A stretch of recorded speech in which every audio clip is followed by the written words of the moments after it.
before I got started. So I gotta remember to record. All right, thank you for that. All right, so the title of this panel is Hoodoo, Quantum Science, and Afrofuturism, Picturing a Hoodooed America in 365 Days. We're gonna talk about getting to work. All right. Miss Alicia Wormsley, I'm sorry, beloved, what are your pronouns? She, them. Okay, I see. She, them, yeah. Okay. All right. I'm open to pronouns. Okay, good. All right. Alicia Wormsley did a display not too long ago entitled There Are Black People in the Future. And I think that when we think about ourselves, we tend to be very short-sighted for the now. And we're not thinking about what it looks like, what a Black future looks like. And that is by design. The system stifles our imagination and makes it very difficult to picture ourselves beyond the now. And what we're doing in this panel is literally building a world where we see ourselves thriving now, 10 weeks from now, 365 days from now, and forever into the future. So thank you all for being here. I'm gonna go ahead and do my introductions. I wanna tell you about our panelists. Give me just a second. I have a couple of people asking for the link. And I thought I sent it in an email. Okay, no, that's not what that is.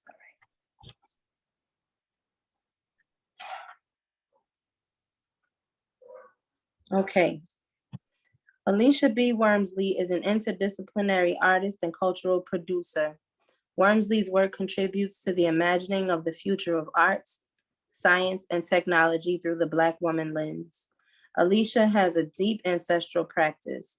She is a mother and founder of Sybil's Shrine, an arts collective and residency program for Black women, trans women, and femmes who are mothers and identify as artists, creatives, and activists. Wormsley's project, There Are Black People in the Future, gives many grants to open up discourse around displacement and gentrification. Her work has been exhibited globally.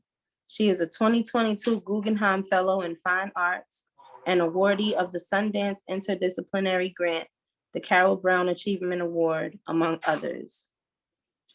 About her work, for many years, these are her words, for many years I have centered and unified my exploration of Black women's experiences through a physical and theoretical archive I called the Children of the NAN. The archive consists of photography, video footage, films, objects, philosophies, myths, rituals, and performances that I've made and collected. In some ways, the archive is me. Fascinated by the spiritual potency of the object, the archive is a blend of rituals and the sacred, science and dreaming, an avowal that for the liberation of all, there must be a centering of Black women's sovereignty. For me, Black women combine ancient and futuristic practices and are often aligned with the most advanced technology.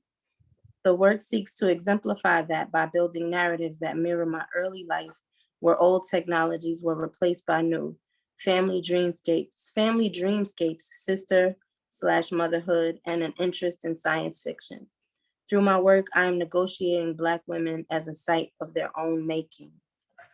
Thank you, Alicia, for your work. And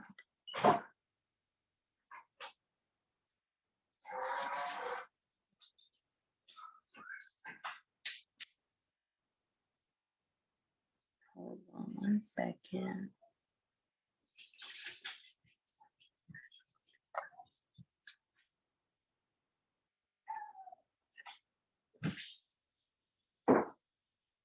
Next, we have Miss Eden Royce, who wrote the young adult novel entitled Root Magic that most of us are familiar with. I just got my copy. I cannot wait to get into it. I've heard nothing but great things about it. And I hear book 2 is about to drop in a little while. I don't know, we gonna see. So Eden Royce is a writer from Charleston, South Carolina. She is a Shirley Jackson Award finalist for her short fiction, which has appeared in various print and online magazines. Her debut middle grade novel, Root Magic, is a Walter Award honoree, a Nebula Award finalist, a mythopoeic fantasy award winner, and an Ignite Award winner for outstanding children's literature. She loves tea, coffee, bookstores, and roller skating, not always in that order. Next time you come to the Carolinas, we going skating because I love to skate. Okay, and then we have the lovely Danielle Cole, they. And Danielle Cole is a writer, dancer, hoodoo, and creator of YouKnowTheAnswer.com. Her work focuses on the possibilities and transformative nature of Black joy, rage, and rest. Their writing can be found in a variety of articles and journals, mainly focusing on misogynoir and how those who experience it navigate those challenges while resisting in both practical and magical ways. YouKnowTheAnswer.com is a space where she helps people affirm their own intuition. Hold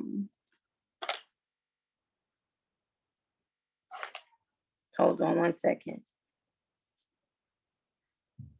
Next year, I am gonna have an assistant to help me navigate these messages coming in rapid fire. Take your time. Thank you.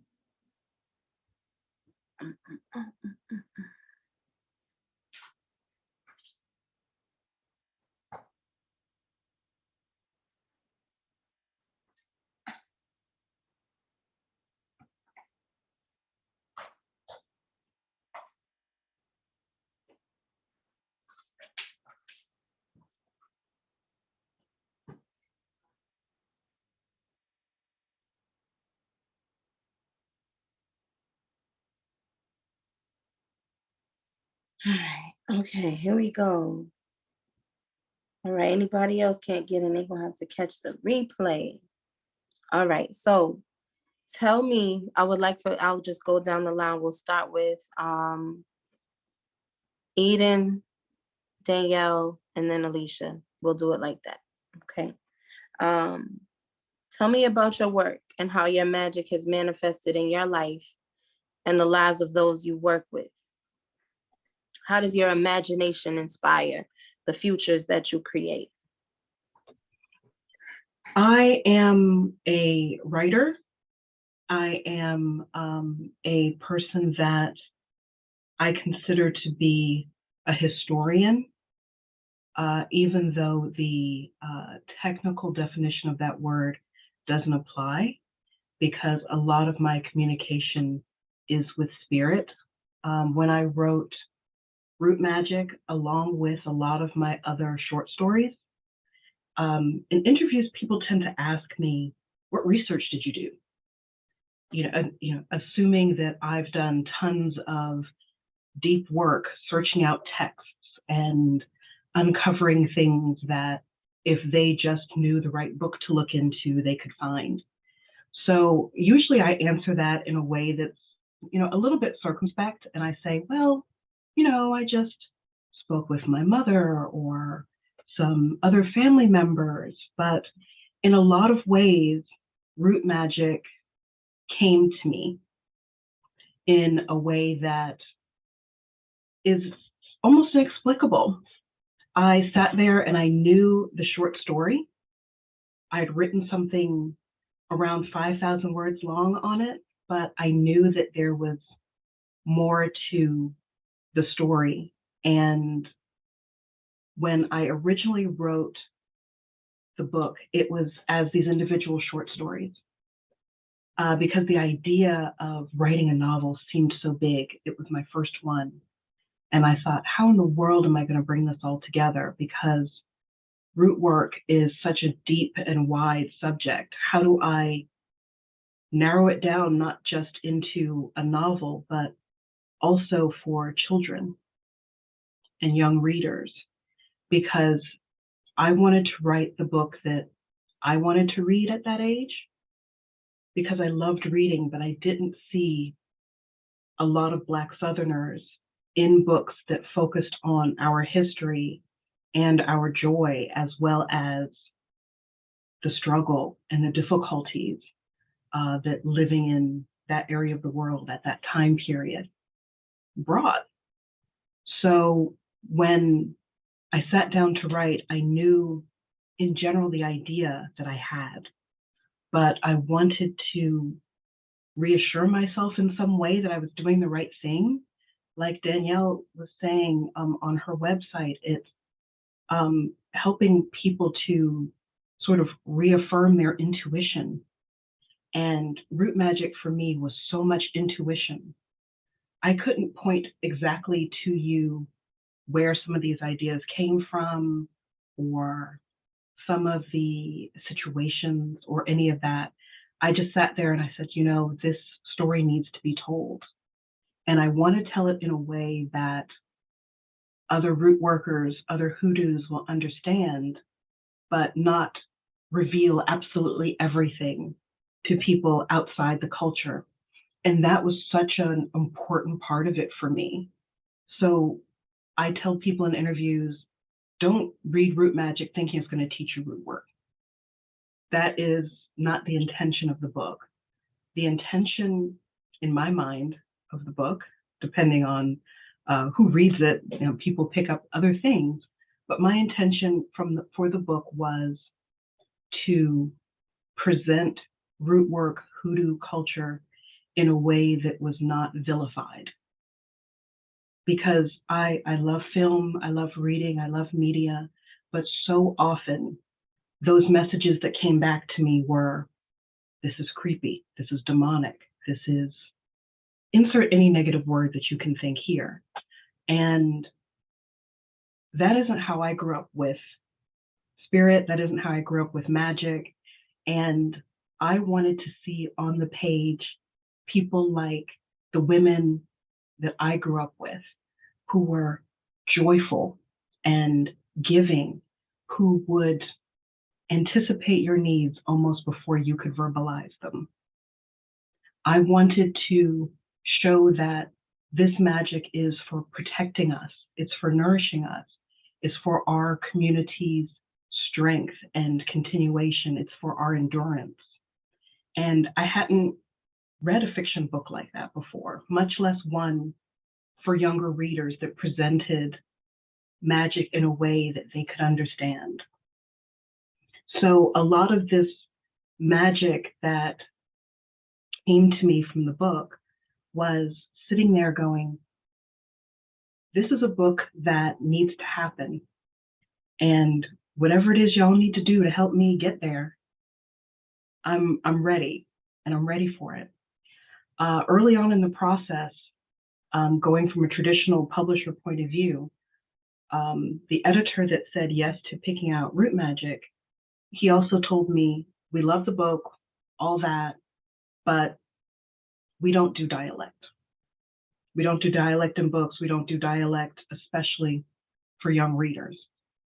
And I sat there on that call, thankfully it was an audio only call, thinking to myself, okay, I want this book to come out, but what do I need to do in order to convince these people that this book doesn't work without dialect?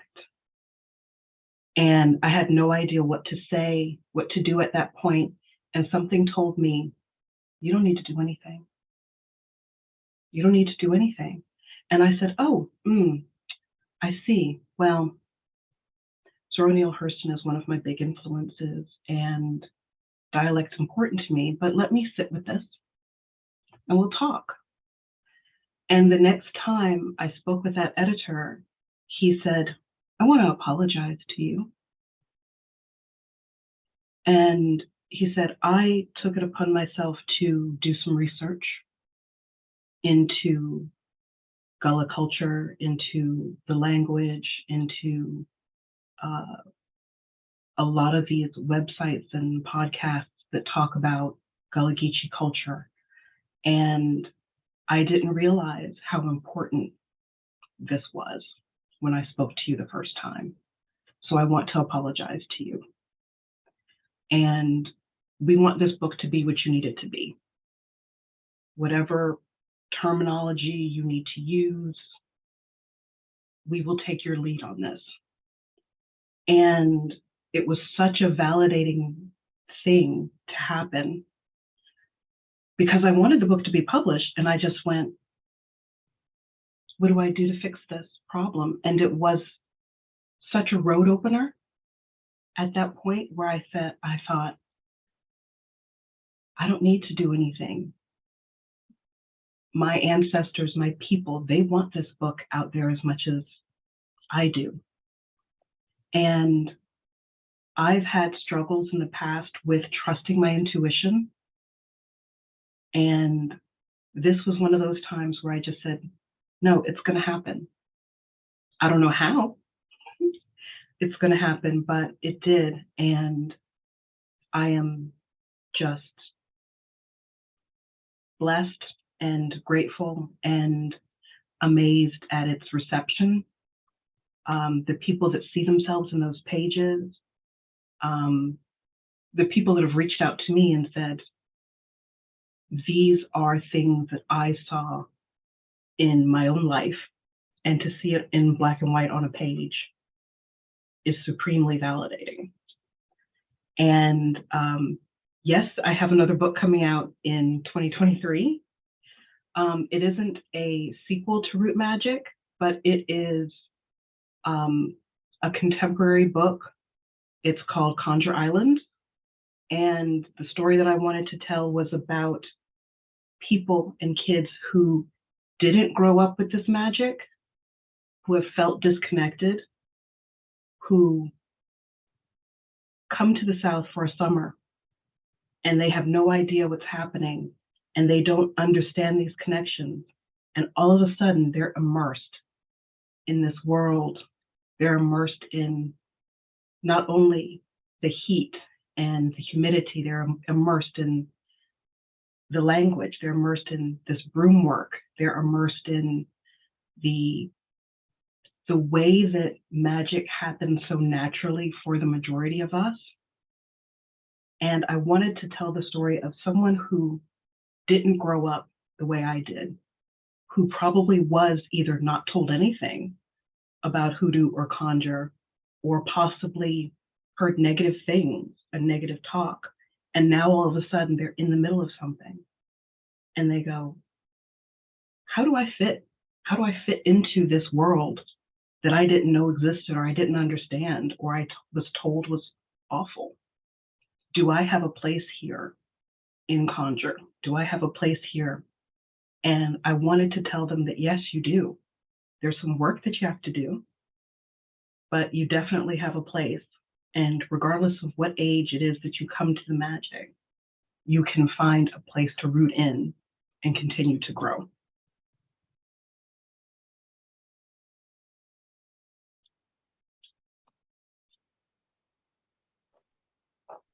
That was great. Thank you. I think you said you wanted me to go next. All right, so my name is Danielle, and yeah, I think, well, some of the work that I do right now at youknowtheanswer.com, I've been on a bit of a break. I lost my familiar at the end of 2021, and she was like a large part of the work I did. She was really there for like all of the readings I did. She would always sit in for a lot of different things. So I took a step back, but I really came to that place kind of in a journey of going through academia and then working with children and not really finding like what I liked what I was doing, but not really being fully fulfilled, and knowing that there was something missing. And I had been doing tarot reading, and I had been doing, things that were spiritual, but I wasn't sure how I was going to incorporate that in my work until I kind of really got like in a Hoodoo community and learned more about how I was already doing that in my work, which gave me a bit more confidence to kind of decide, you know what, let me go forward and explore this more. So I started off kind of as a sociologist. I got my bachelor's degree in sociology, and then I went on to get my master's degree in sociology. And I've always been interested in history and also just how society works, and really understanding like why Black women in particular are treated the way that we are, kind of understanding the systems, how they've been able to operate, and how we've been able to navigate those things in what seem like miraculous ways sometimes because of how many ways these damn systems try to kill us. And so, you know, I did my master's thesis on Black women's experiences in predominantly white universities. And I took like a really historical approach where I looked at Black women who wrote autobiographies and went to predominantly white institutions from like the 1800s to how long you did from the 1800s to about just before desegregation. So these were Black women who went to university while segregation was still legal, while Black people in some places were not allowed to read or write or even get into school. And it was amazing reading their autobiographical accounts and the ways Hoodoo kind of showed up in some of the things that they did to get there, to get into school, and the ways that their family protected themselves. One woman, I know her family had fled from, I believe it was Mississippi to California because they had attempted to lynch her father. And then they moved to California, and just considering all of the different kind of protection work you had to do to get yourself in the end of the 1800s as a Black family from Mississippi to California. And just kind of, and then after that, I was reading some women who were in school after segregation was illegal. It's still a thing, so I say illegal in air quotes. But and just seeing, okay, there's the thesis I'm writing, which is about these experiences in Black women and predominantly white institutions, and how Black women are able to still get their degrees, still navigate these really oppressive systems, how academia, particularly white academia, enforces a lot of rigid rules and ideas, and really stigmatizes our own knowledge, the kind of African-centered and Afro-diasporic knowledge that we bring naturally to the table, and how we look at things and how we digest things.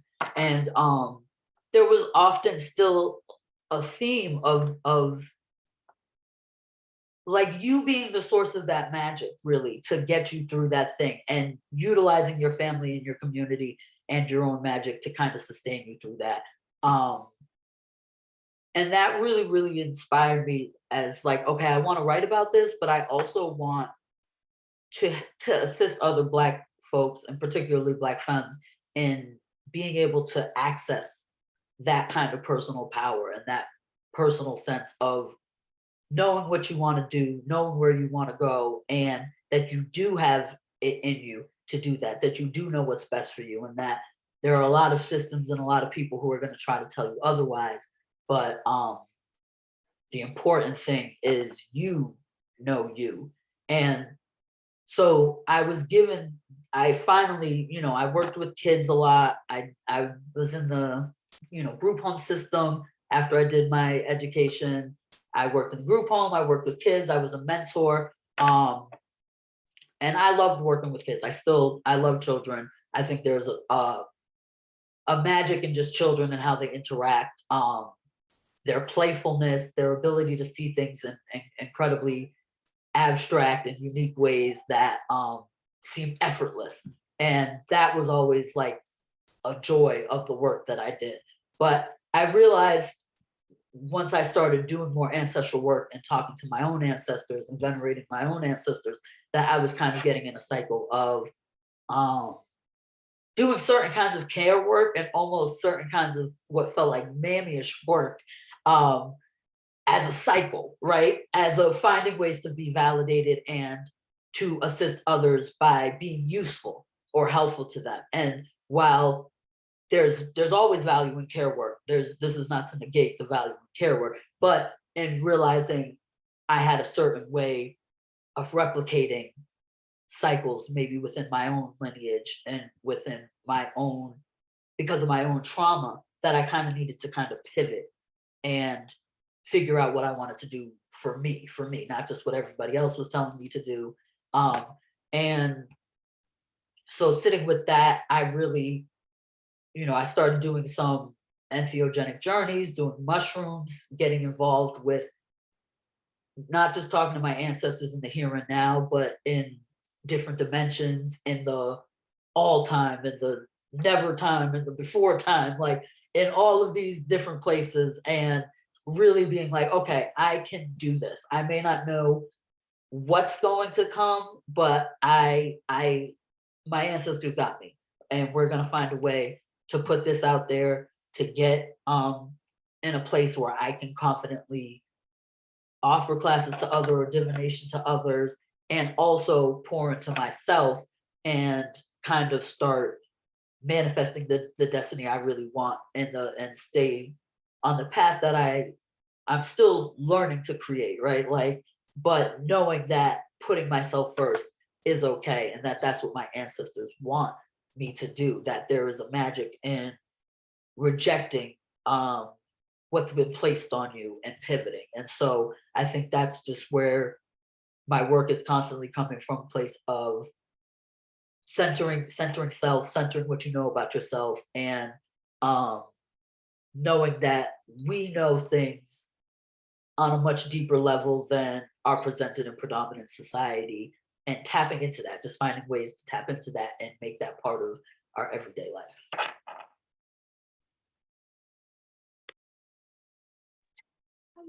Thank you for that. I feel that. Yeah, I actually kind of similar. I studied anthropology in school, but before that, I think about magic like from the very beginning. When I was a kid, I had I have a really deep ancestral practice because I had a lot of visions when I was a kid, and was very connected to my father died in a car accident when I was the night of my second birthday. And so he visited me a lot, and I had like really intense waking dreams with my family. And then I was also raised by my great grandmother for like the first 6 years until she went to the spirit world. And she also visited me and taught me so many things. And like, so by the time, like I say, I'm really inspired by science fiction, but like, it was really because it's a reality for me, right? Like this sort of, this like way of existing in like this spiral of time, right? Time is not linear, it's like a spiral. So I remember like one of the like most vivid, like earliest visions I can remember is I was sitting in church and someone started jumping up and down, and I was like, just that gesture. And then all of a sudden I just saw this red sand everywhere. And I didn't know if I was like in Mars or if it was Mali, or, it's like this sort of like, is it the past? Is it the future? Like this, all of those things have always been blurry for me. And I've always expressed them through art. And, and making things like I always, I learned how to quilt from my grandmothers. I grew up in a really matriarchal existence. I'm Black, obviously, like, so like it was all grandmothers, all great grandmothers, all, you spent most of my time with them. And I learned how to weave and to quilt and to do all of these. My mom also is really a builder and a maker. So all of those things always had like such a spiritual or like a potent energy to them because I was doing it with my matriarchs. And so, these visions, I would try to recreate in my video work. And, you know, I'd see things. I started going to, I never went to art school. I just was kind of like not self-taught, but ancestrally taught. And I went to school for anthropology, and I was really, of course, inspired by Zora Neale Hurston. One of the things, and I loved like fantasy and science fiction also. And I remember reading Sanctified Church by Zora Neale Hurston, and she talks about shouting, speaking in tongues, and how she found traces of African dialects in that, you know, in those recordings. She would record when people would start speaking in tongues. And I just thought that was so like X-Men, you know, that we have this ability to tap into like a language that has been taken from us, and that we have that in our DNA and in our consciousness, that, you know, it just takes like an elevation. It takes like a trigger to just like be able to connect to that. And to me, that's like that's magic, right? Like, I mean, it's more magic than, you know, thinking about, you know, I was raised in church, Christian churches, and I always, you know, and I always saw the contradictions because I was raised in a matriarch. So it's hard to go to church and then be in this matriarch and see those contradictions. Like, it didn't always line up for me. And so I think about like how I really just paid attention to the Black women in my life, to the matriarchs, to my grandmothers, my great grandmothers, my mom and my aunts, and like how they would just make things happen. Like they would, you know, feed a huge group of people with very little. They would, you know, all of this is magic. How they would, you know, take care of their homes and like have white sheets forever. Who has white sheets forever? Like those things, that's magic, right? Like those are the things that I would pay attention to, like, and the way that they protected us and the things that they did and how they healed us and let us see like the world. I grew up in the woods, so I was very much connected to nature, and having like a strong Native and Black background. You know, like I come from a line of healers. My Nana was a healer and then a nurse, in the system nurse. And my grandmother on my mom's side helped people, you know, as a death doula. That's like a term for it now, but she worked in hospice and helped people die. Like, so I've always been like in this, like, and these are the people that raised me, that I was around all the time. So I always paying attention to these things. And then when I started traveling, studying anthropology and like going to different places, making work, I saw all of those overlaps. I spent a lot of time in Cuba. I spent a lot of time in the Caribbean in general, in South America, and then West Africa. And I saw like all of these overlaps. It's like time, right? Like time collapses in this way. And so it's like really inspired all of the things that I've done, like making work. I think more, you know, I didn't really seek out sort of, you know, besides the things I was taught by my family, I didn't really seek out like the study of root work, of conjure, of all of these things until I started to really show work. I just felt like it fell on me, right? Like these things, I had an understanding of it ancestrally, and like my communication with my ancestors was constant and always. And I didn't seek out, like I just had this understanding of it. And it wasn't until I started showing work in larger white institutions where I just, you know, I'm leaving these Black women's images. A lot of my work is a video of Black women. It's images of Black women, like pictures, these things, these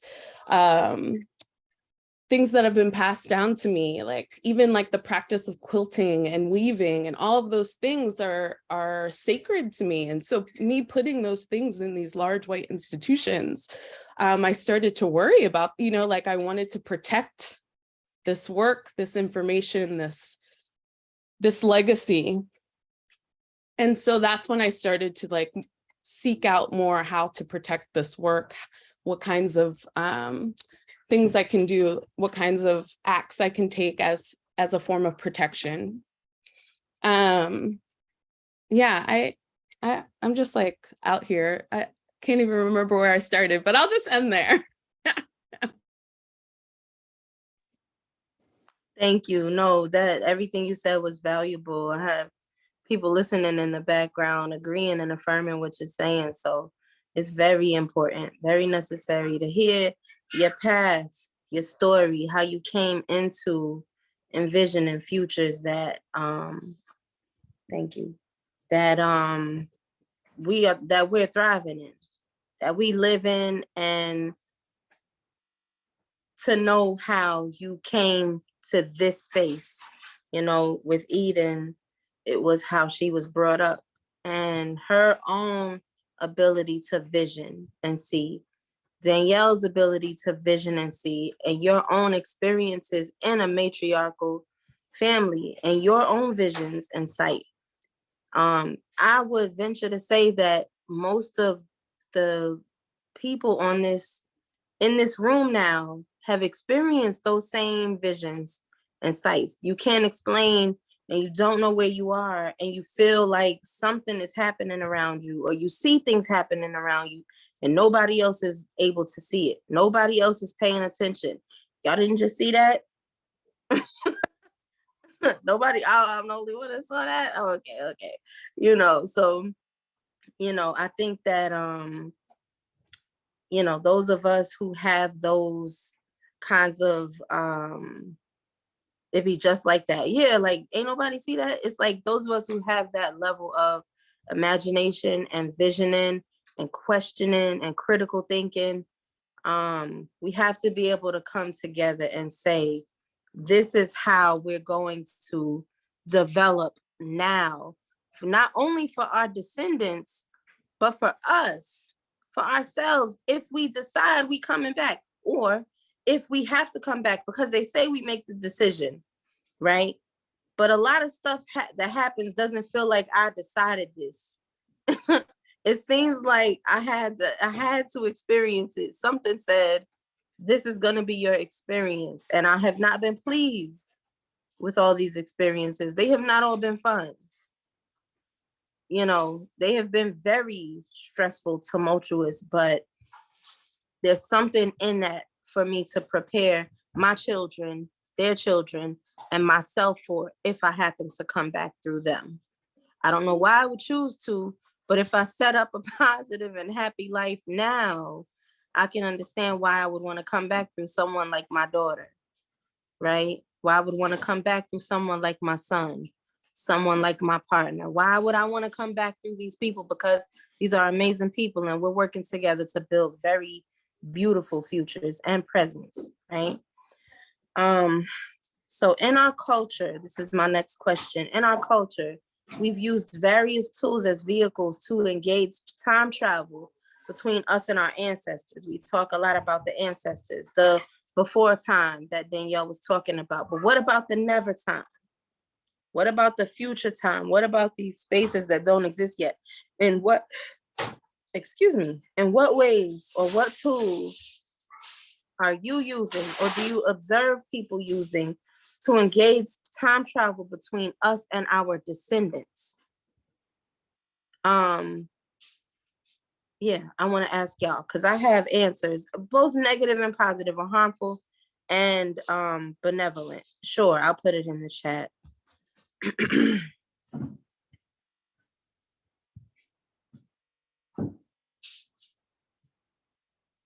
What tools are we using right now to engage our descendants?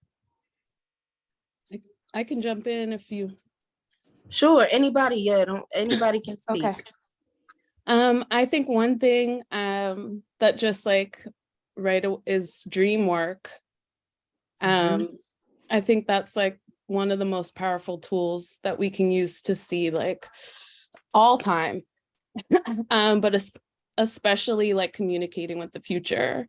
And I've been working with a good friend, Kite, who's Lakota, and we've been doing this like Black and Indigenous futurist dreaming work as a group.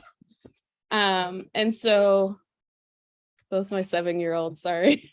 That we've been really, you know, like really going into these dream work processes, like even thinking about like dreaming like thousands of years into the future, like how we communicate with extraterrestrials, how would we communicate with technology, how will we communicate with all, you know, our future descendants? What is like a way of thinking about, you know, of manifesting like the best possible future for us and our planet, right? I think that's one thing. Yeah, I like that.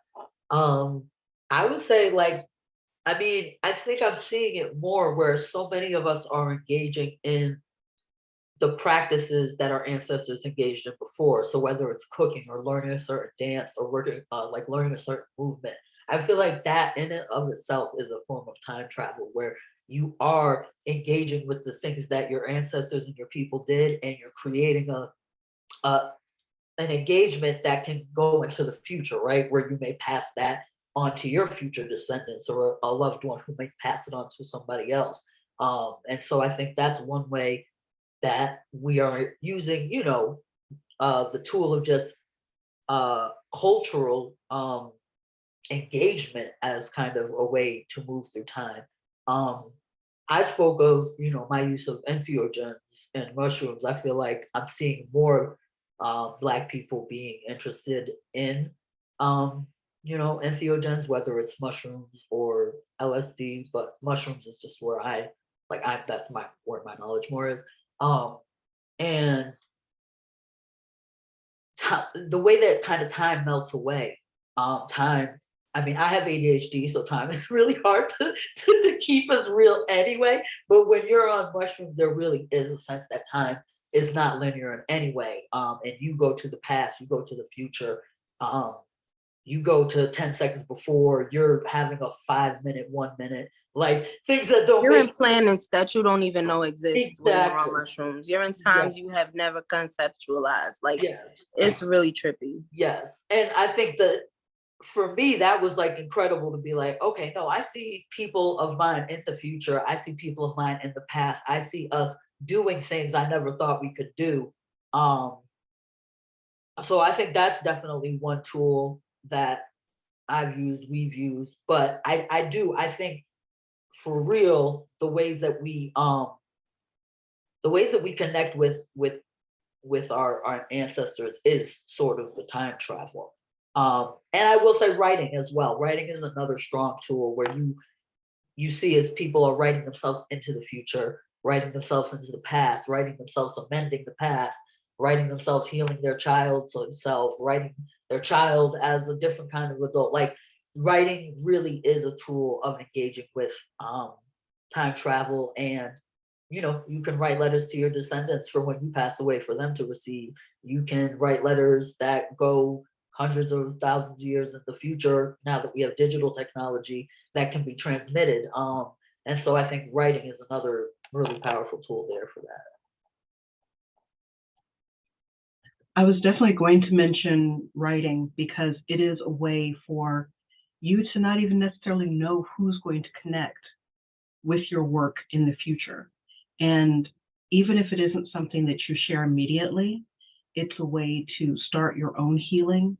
It's a way to communicate with spirit. It's a way to help ease your own heart in a lot of ways. And when I hear people say that they don't enjoy reading fiction, I see that as a way to broaden your horizons and be able to imagine yourselves as Black people in the future. Because a lot of reality is, you know, is this, I'm going to call it this sales job that we've been given. And a lot of what I see a lot of publishers doing right now is they're going back in time and pulling the work from certain Black authors that have gone out of print for decades. And now they're going, wait, this was an amazing author. Why wasn't this book in constant publication? Going back and finding those books and reading them now, looking at the very first mystery that was ever published by a Black person that is set in a Black town with all Black characters. Reading and rereading that book, The Conjure Man Dies by Rudolph Fisher, is a remarkable work. There's a list of authors that I've gone back and revisited because their work is just being unearthed now because for whatever reason, it went out of publication. And being able to write your own future and imagine things for yourself is huge healing work. Being able to put yourself into a year from now, 5 years from now. So when people say, well, where do you see yourself 5 years from now? And sometimes people struggle with that question. And if you aren't able to imagine better for yourself and for Black people as a whole, that's where a lot of science fiction rests, finding what would it look like for us to be self-governing, for us to be whole, for us to recognize what generational trauma we have had and move forward from that in stronger, healthier ways.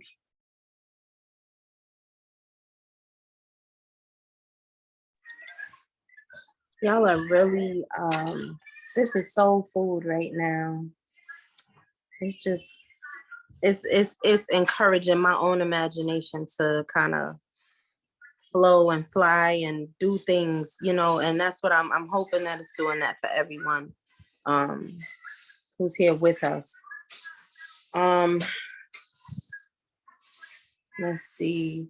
Okay, I'm gonna pick a really important question because we do have to move into the next panel in just a few minutes. And I hate to cut this short. Are y'all gonna be available sometime this summer so we can do this again? Maybe just a refresher and I can get all the questions in. Yeah, we'll see. We'll sync up schedules. We'll see. All right. Let's see. What kinds of, I'll just do it verbatim. There are Black people in the future. Alicia Wormsley has reminded us. What are we doing in the future? Right now, we don't live in a fully, what we see right now happening with this breakdown around it, this chaos that's happening is an embodiment of that so-called feminine principle, right? The divine feminine, when they say that the divine feminine is awakening, you know that it's awakening, not because everything is soft and sweet and loving, but because there's complete destruction and chaos, right? Which is what that is, you know, in our research. What are we doing as a people in the future? What is it? What is a root worked, hoodooed, mojoed, jujued, hot foot powdered, goofer dusted, buried in a graveyard, thrown in a river, America that benefits us, right, look like? And not only what does it look like, but how can we collectively make that happen? And I want to share my answer first, and then I want to have y'all go. Pull your energy back. Completely curtail your energy away from these systems, and focus on building self-sustaining systems within the system and outside of the system if you have the means, because you do need means to live off the grid. You do need means to live independently. You do need means to live sovereignly. Like, you cannot just say I'm a sovereign and that's just what it is, because poverty is real, right? You need means to do that. You need a community of people. You need resources. You need a little bit of wealth to live off the grid happily, right? Peacefully. But collectively, to make that happen, we pull our energy in the ways that is possible for us too. So if that means turning off the news, that's a start. If that means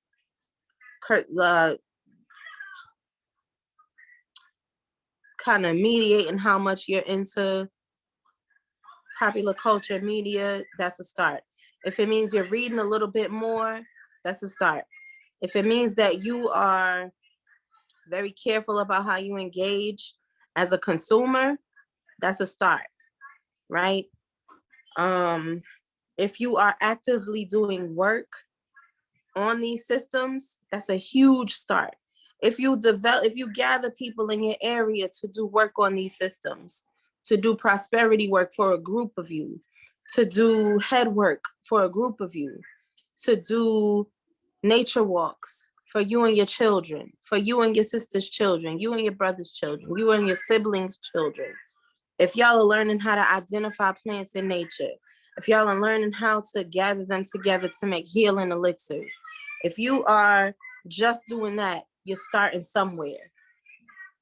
And that little step snowballs into a huge continued destruction and breakdown of these systems. And we see it happening all around us because more of us are having our children at home. More of us are not engaging with the hospitals unless we absolutely have to. More of us are growing our own food, buying land, putting our resources in places that are going to have a better return on our investments. Most of us are not interested in Birkin bags right now. They're nice, and it'd be cool to have one, but if we don't have one, that's fine. We can put that towards seeds, so on and so forth. Sophia Bugs, one of my beloveds, said we must first stop being dream killers to our youth. Absolutely. They are still watching us on how to align with our unique sovereignty. Start including youth into hoodoo practices. 100%. We have to teach our children our traditions. They have to know. My son heard me walking around my grandmother's house saying ashe, ashe, ashe, oh, as I burned some Palo Santo that she had in the house. And my aunt is walking behind me saying hallelujah. And I'm like, ashe, ashe, ashe, oh. She's like, hallelujah. We going back and forth. We are literally bridging a gap that exists. We don't shit on our Christian ancestors because the prayers they made to Jesus are still holding us right now. They're still keeping us right now. So the prayers we make to Zora Neale Hurston, the prayers that we make to God, the prayers that we make to Jesus, the prayers that we make to Obatala, the prayers we make to Yemoja and Oshun, they're going to hold our descendants from here on because it's all energy that reverberates from back here all the way to up there and right back again, right? And then down and up, right? So, and squiggly lines too, so, I think we just need to engage deeper into ritual and practice, bring our children in on it, bring our homegirls in on it, bring our homeboys in on it, bring our partners in on it, bring, and then they take it to their people, they take it, and then those people take it to their children. And that's how we continue to build a new future. So that's my answer. I want to go ahead and pass the floor to the experts. Y'all go ahead.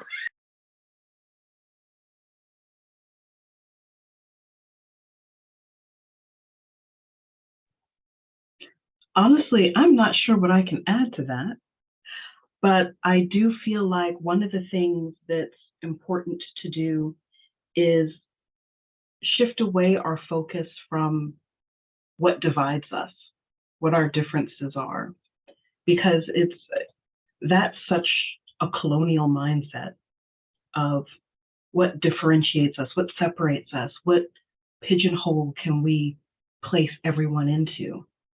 And looking at community, even you don't have to necessarily go back to the continent, but go back 30, 40, 50 years where Black people lived in areas where everyone looked out for everyone's children.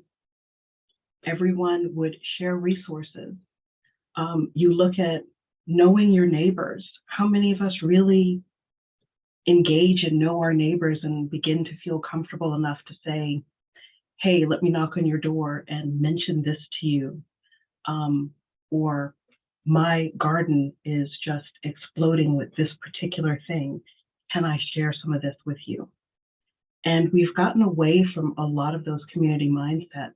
And it's very difficult sometimes to shift back into that sharing, welcoming neighborhood mentality, because in a lot of ways we aren't used to it, and we're not used to trusting, and we're not used to giving the benefit of the doubt all the time. And I think we have to realize that no, as humans, we aren't necessarily perfect, but we have to put in the effort and the work to build communities. And that's why it's been so easy to sort of separate us and shift us out like sands and put us in these different areas. We haven't made an effort to focus on building those stronger, tighter building blocks of community, and looking at certain historical pains and hurts that we've had.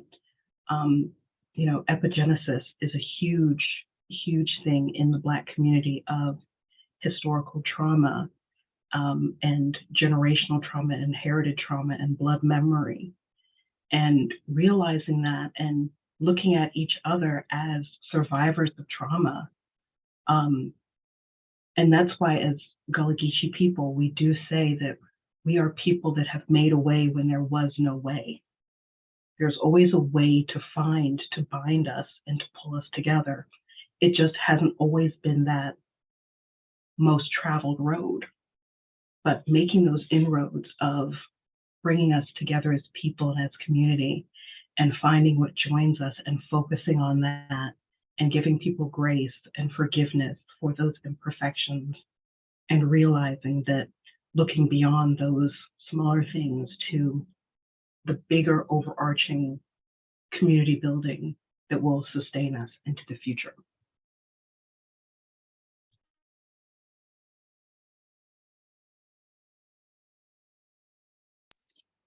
Thank you. Go ahead, Danielle.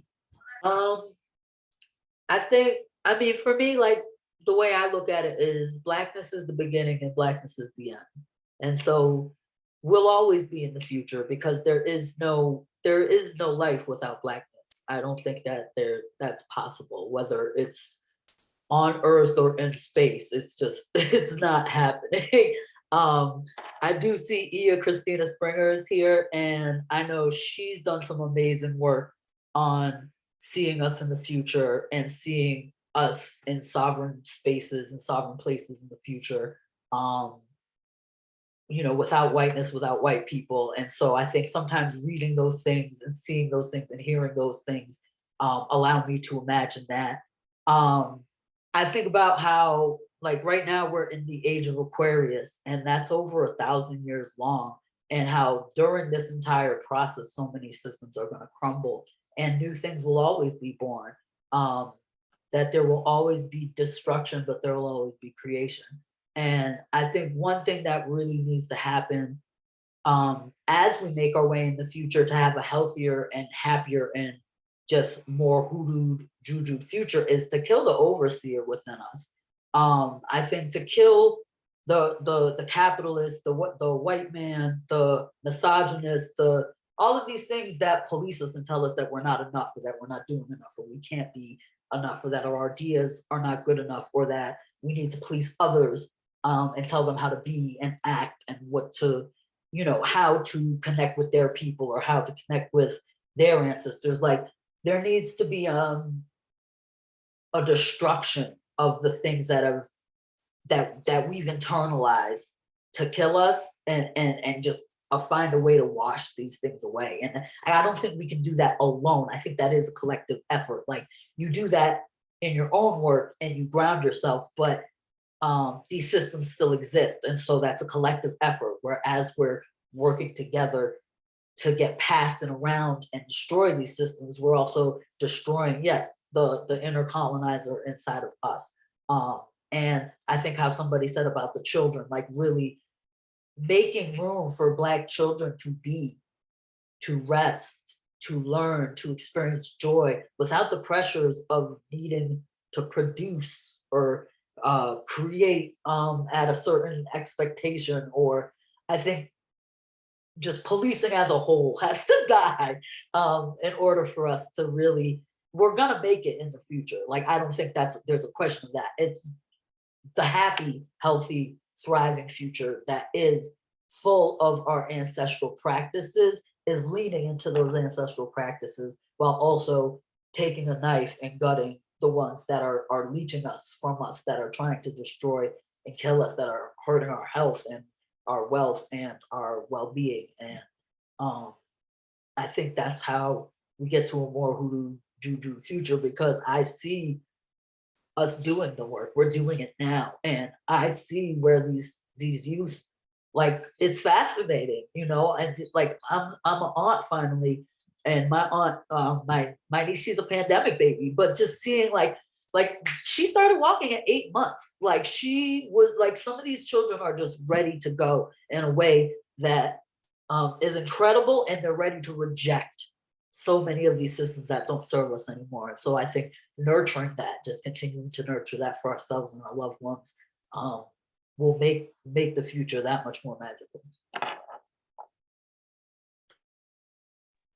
Yeah, I mean, everybody said it, right? Like, I guess I could say a couple things of, I mean, the no policing, like I feel that so strongly. Like, we cannot continue to limit ourselves based on fear. Like, and that comes from like news, social media, all of the things, like our communities, like all of these ways that we've been colonized. So, and it's like so deep, right? Like, but it really, like, there is the only way out through that is to not put any limitations on any person, right? Like, we cannot, especially our children, right? Like, they actually should be our leaders. Like, they're the manifestors. They're like the true sources of spirit, right? They're coming here to show us so many ways. I mean, I'm so proud of like the younger generation, just with their battle against gender, right? Like, that is incredible. That I'm so proud of them. Like, just being able to like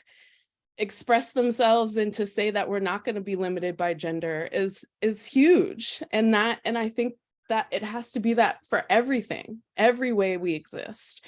And I think one way is to just allow people to be, right? Like, we don't have to say what's right, what's wrong. Like, you know, eventually people will want to, like, will feel that freedom and that love, right? Like, that will be overpowering. So I just, you know, just basically what everyone else said. I also think collectives are really important. I think we, like, our collective, like, it's true anti-capitalism, right? Like, we collectively, like, everything that my practice is about sharing resources, and I've like have more than enough from sharing, right? Like, that has brought more, that has opened me up to more abundance, is through sharing and collectives. And you know, from like, there are Black people in the future, like, everything that I've got from that I gave, and then, you know, and it got bigger and bigger and bigger. And then, you know, started Sybil Shrine, which is a residency, which I hope everyone checks out, sybilshrine.com. It's a arts residency for Black artists who mother. And there's no gender on that. And there's no, you know, and it's sybilshrine.com. And it's rooted in Pittsburgh, but we have people, you know, nationally. So please check it out. But I think that also is like the real future, is this collective existence, this collective, like, way of, you know, changing the way we think about justice, the way we think about, you know, like getting rid of the entire police system. All of that, I think, is really the future. Ashe, thank y'all so much for your wisdom and your presence. I honor you, and I appreciate your time and energy and efforts and ideas and thoughts and words, and your ancestors. I thank your ancestors for your presence here right now. I thank your Ori for guiding you to agree to participate. And I hope that everyone gathered something useful out of this panel. Ashe. All right, we are moving to our second panel of the day, which is Hoodoo Been Queer. gay, lesbian, and trans spirit elevation in a post-patriarchal world. We have several queer ancestors that do not get acknowledged just because they were queer, just because they were gay, just because they were trans. I'm going to open up the floor to our panelists, and I have a moderator for this one. I'm gonna take a step back and leave the floor to let me make sure I get my beloved sister's name right. Paige Oyaleke Reynolds Iyawo Inawale. My Ile sister, now my Ia, thank you so much for coming through. Unmute yourself, baby. Hey. And on this panel we have tell me how to pronounce your name. Is it Samar or Samar? Samar? Samar. Samar, okay. Is Gerard in the building? I'm in. All right. Go ahead and put your video on, Gerard. And we have Kifu here, correct?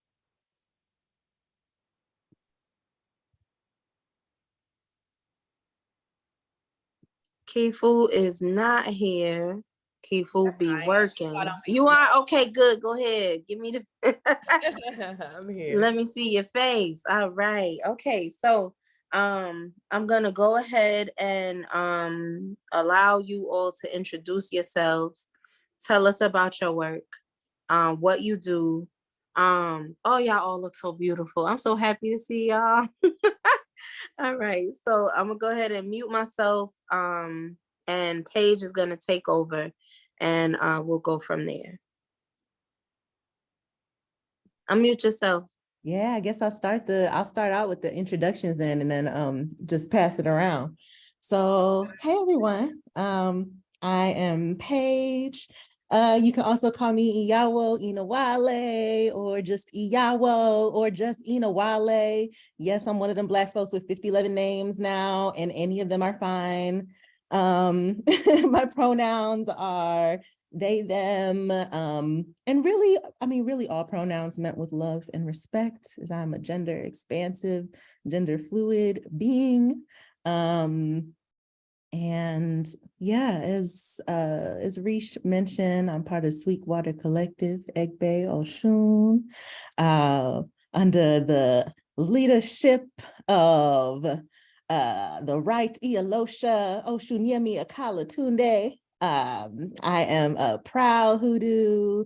I'm coming to y'all from Minneapolis, also the ancestral lands of the Dakota people.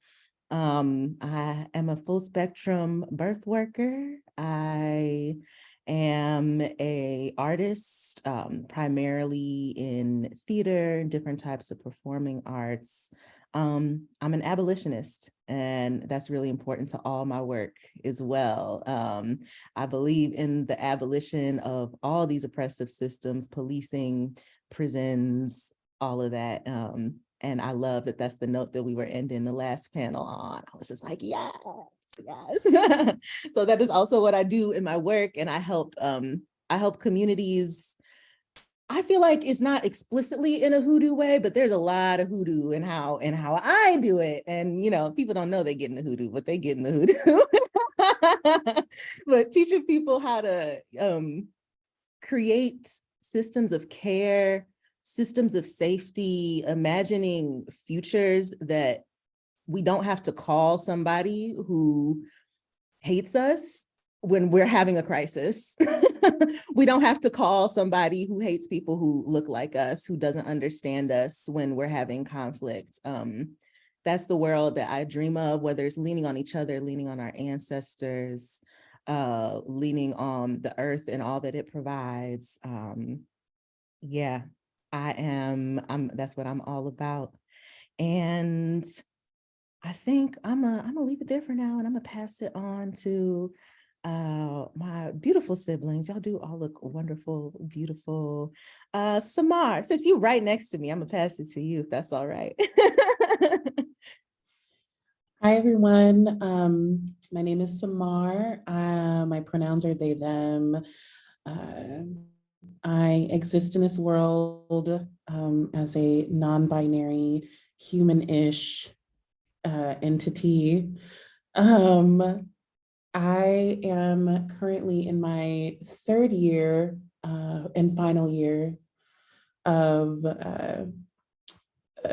PhD in ethnomusicology, and my work or my research interests center on Blackness and liberation, queerness, liberation, and how that exists in music, and essentially like sonic geographies. What are we doing musically to create the worlds that we want to exist in? Which I personally believe we do all the time. I think music is one of the ways that our ancestors continue to exist in real time. So that's essentially my work. I am a parent of two really awesome weird Pisces water babies, and I am like starstruck. I'm so excited to be here with everyone else here. So yeah.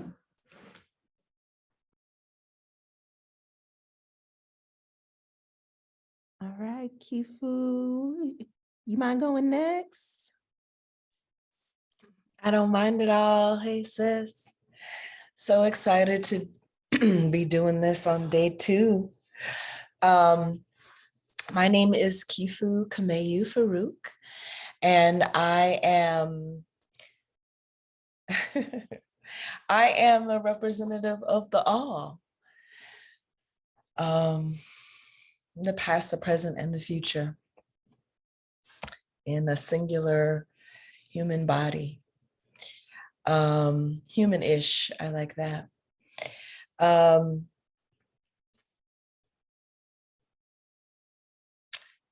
am someone who, so I wonder if you all are familiar with these stars, because I just came to learn of them from an astrologist I sort of divined a connection to, or maybe divine is not the right word. I push and make things happen. And so in addition to all, I think a lot of us know our sun signs and our moon and our rising. There are 4 Persian stars. I don't know a lot about them, but it's important to bring this up in the telling you who I am. So one of those stars is the stars that in the story of Jesus's birth, that the wise men saw in the sky. So these are the stars that were observed first before there was the astrology that we know now, which is lots of stars and lots of planets. Folks, shepherds, and folks who were outside and sleeping outside a lot observe these stars. There are 4 of them, and I have 3 of them on my birth chart, which is a lot. It's a lot. It's a lot. As an Aquarius in this age of Aquarius. I am a grandmother, which means I'm also a mother. And I am someone who comes from extremely vain witches and hoodoo practitioners. So I say that because a part of their working was forever youthfulness. So I'm someone who gets to look like how I always look, how I've always looked, except for the white hair. I am someone who I'm a kitchen witch. If you spend time with me in the kitchen, I can hear what you want. If you need stuff out of the refrigerator, If I'm in the kitchen, I can hear you talking about whatever you're talking about in the living room. Right? I'm someone who can think about you and then you'll send me a text message or call me. I'm also a farmer and the shepherd here at Medicine Bowl, which is sovereign land, formerly stewarded by Eastern Band and the Catawba. I am African, obviously, and also Cherokee, but my people are from Western Louisiana. And then I'm also a fifth generation herbalist and scientist. That's what I went to school and was trained in biochemistry. And right now, I am the very proud steward of Medicine Bowl, which is 142 acres of land in Western North Carolina for Black, Indigenous, and people of color to come and walk out the present and the future, right? I'm someone who is super lesbian and single, in case people are wondering, and I'm looking. It's hard to be as powerful as I am and have a partner. That's just what it is. And I am also, and I'm proud to be like on the panel after these Afrofuturists. I'm an Afro-president's friend. Don't sit me in a room talking about what we're gonna be doing 5, 10, 50 years. Right now, we're gonna do it right now. Because we have everything that we need. I'm also a practitioner of the West African dagger wheel, and I am Nature Daggera. And yeah, I'm really excited to talk about what queerness means to me and how it's connected to my magic. And honored to be on the panel with y'all. Thank you.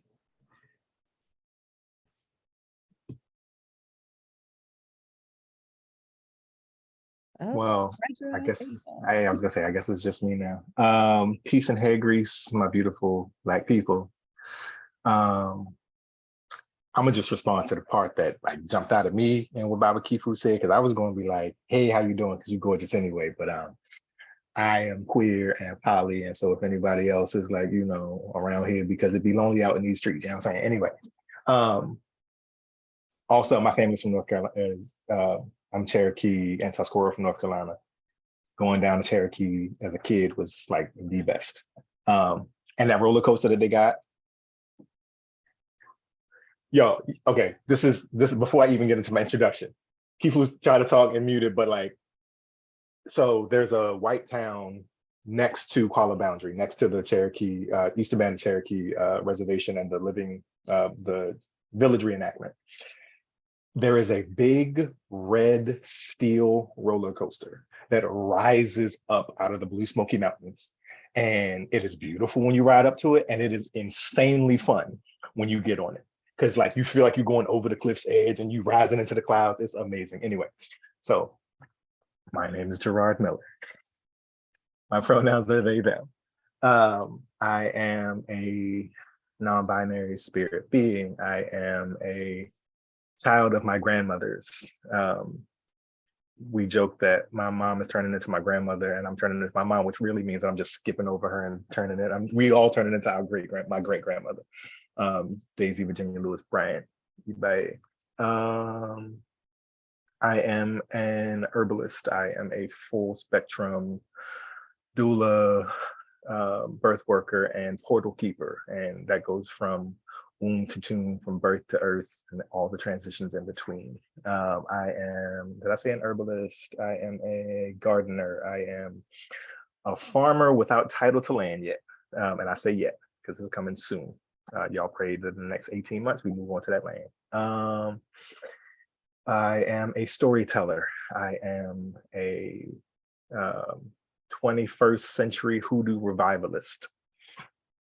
Who really believes in the Sankofa principle. You know, I grew up doing African drum and dance with Sankofa Dance Theater in Baltimore. And that idea that it is not taboo to go back and collect what you have lost.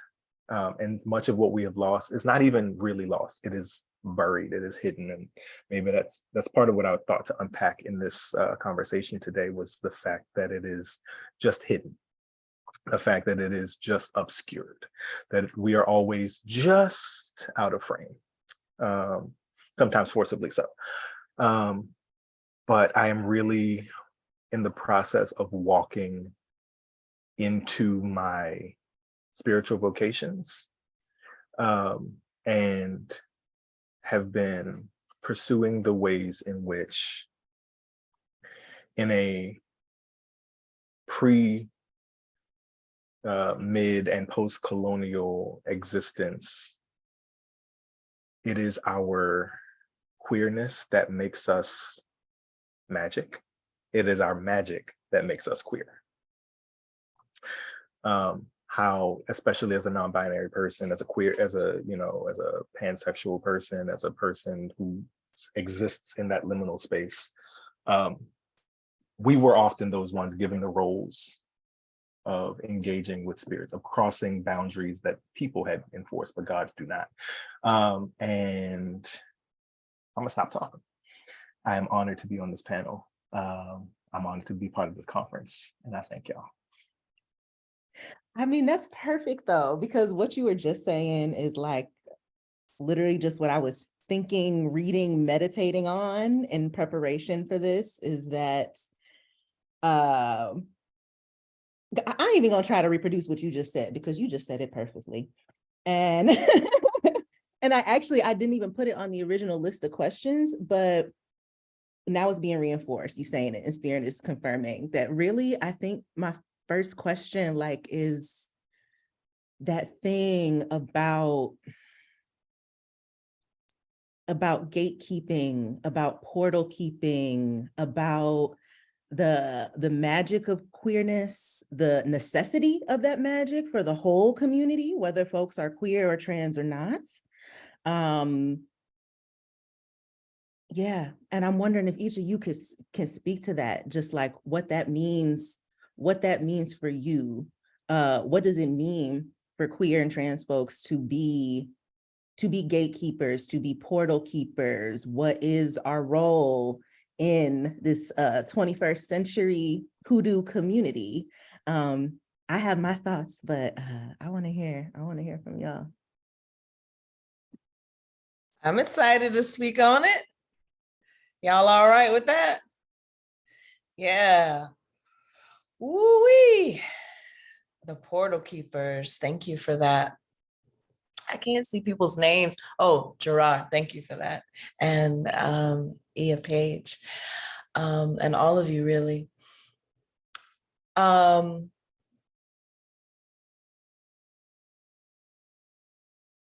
So I'm just gonna step back a little bit, but answer this question fully as I can, I think. So for me, queerness, right? When I use that term, because I haven't always been in relationships with women.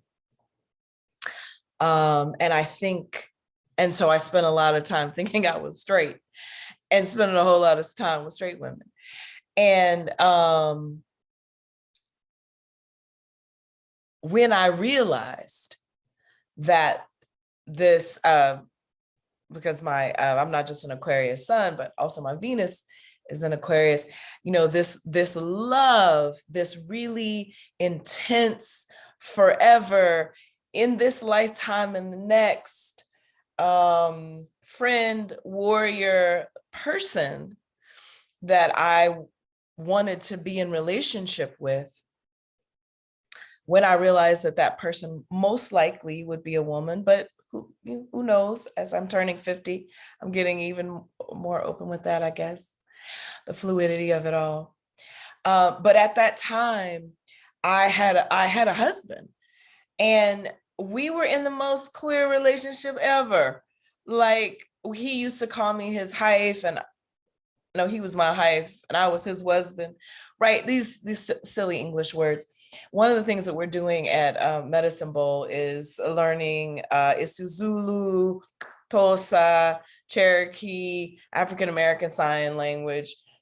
Put some sigils on all this wood y'all see up here, because English just, it's good for instructions and like not recipes, it's directions. You know what I mean? It's not good enough. However, we were playing around with it, calling each other those things. And I was the provider. My North Node is in Capricorn, so I'm always the provider.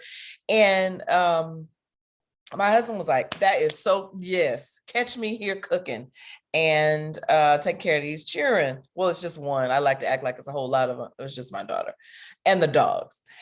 And he was a writer, and amazing and handsome and beautiful, kind of Black man, you know, women will fight you over. He's perfect. I know there's some Black women on this call who would want him, but his wife don't let him talk to me. So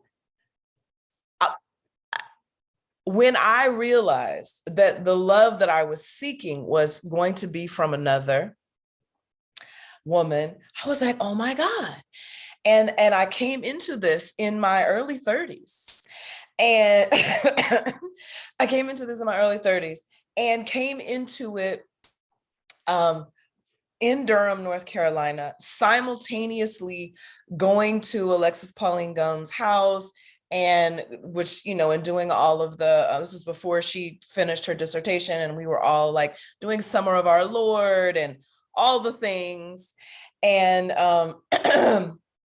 and being like, oh, okay, uses the erotic, got it. I use that, I think, the way that people use the Bible, I you know, and eye to eye, right? And really sort of understanding how powerful it was. Who is writing this? Yes, it's Stacey Ann. So so learning at the foot of these younger folks as I am coming into my queerness as an older person. Well, 31 is not like 13, right? Not like these Z's and these alphas. Shout out to the Z's and the alphas doing all the things. And early. And so this queerness became this way for me to make sense of the fact that I am a different thing than what my mother thought that I would be, although she didn't put a whole lot of pressure on me. I'm unchurched and raised myself and my 4 siblings. But still, you know, the husband and the thing and the job and the, you know, degrees. And I did all those things in some reverse orders a little bit, since I had a kid at 17, which was a really great strategy for my life. I highly recommend it. If you want to have babies, having them early is pretty great. And so this queerness became then like this super cape, this superhero cape, because to be a Black woman in the South who has decided that my primary function in life is not to have a husband, Lord have mercy. That's that's the origin story of all the superheroes. That's not going to be the focus of my life. I'm not going to do my hair a certain way and look a certain way and dress a certain way and act a certain way or do any fuck shit, anything for the male gaze. So if you're not going to do that in the South as a Black woman, and then I'm not Christian either, man, then what is not possible? Everything is possible if you don't have those limitations on yourself, right? I was raised vegetarian, so I don't have to meat on, you know what I'm saying, in my spirit, in my body. No shade to meat, eat what you got to do. But when you don't have it, it changes your DNA. So I'm this like weirdo, half plant, queer person. And what I'm understanding now, you know, because I've been trying to give my Scorpio mama, who would love to tell lies or keep secrets, been trying to give her some grace, because what I understand is that our ancestors couldn't both teach us and hide it and protect it. Okay, you can't do those two things. I mean, I guess you could, but that's a lot. So trying to give her some grace on the fact that she literally was like, yeah, we're psychic. Yeah, we can lay on of hands, and yeah, we could tell the future and blah, blah, blah, but left off this entire hoodoo piece, literally, that was buried in the, what's my grandmama, speaking in the tongues, the holiness folks. She buried all of that in with this stuff, which I didn't engage in. And I had to like strong arm my mama last year because some young person told me I was hoodoo. And I was like, how does this person know this thing about me? And I don't know. And she's like, yeah. Great Charlie Charles was the two-headed doctor and his son and the son after. So I'm like, so I'm all of this. And you didn't think it was important to tell me these kinds of things. And I say that because all of this is, these are all just titles, like the queerness and the magic and the hoodoo, and they're containers, not titles, but containers to try to hold something. Our brains are meaning-making machines, and we're just trying to make meaning of things. But to me, the queering is the undoing of that, right? I mentioned that I was nature daggera. And so I'm, and as you can see, I am surrounded by nature 24 hours a day, which boosts my power even more. And then I'm always eating the dirt and sucking on the rocks and stuff. And so it's the releasing of all gender norms. It's the releasing of all gender expectations. It's the releasing that because I look the way I do, and I know I am hella fine, I know, but that doesn't tell you nothing for real. Now it does. Someone told me I look like I could cook. I can. And that I'm real good in bed. All that's true. But it doesn't really tell you. That's not like, oh, that's a queen. I'm the king at Medicine Bowl. I'm the king and the chief here. And so queerness to me is like this key. It is the key, not just for those of us who are same gender loving, but it's the key for everyone. Like, if you like dudes, that's fine. Queer that shit out. Do what you want to fucking do. You want to be on top, then be on top. You want to run your household, which you probably run it anyway. Like, make that nigga act like that's what you're doing. So, you know what I'm saying? Like, it's less about, I think sometimes we can get caught up in the pronouns. I don't give no fucks about that, but I get it. I don't give fucks about it because I am not,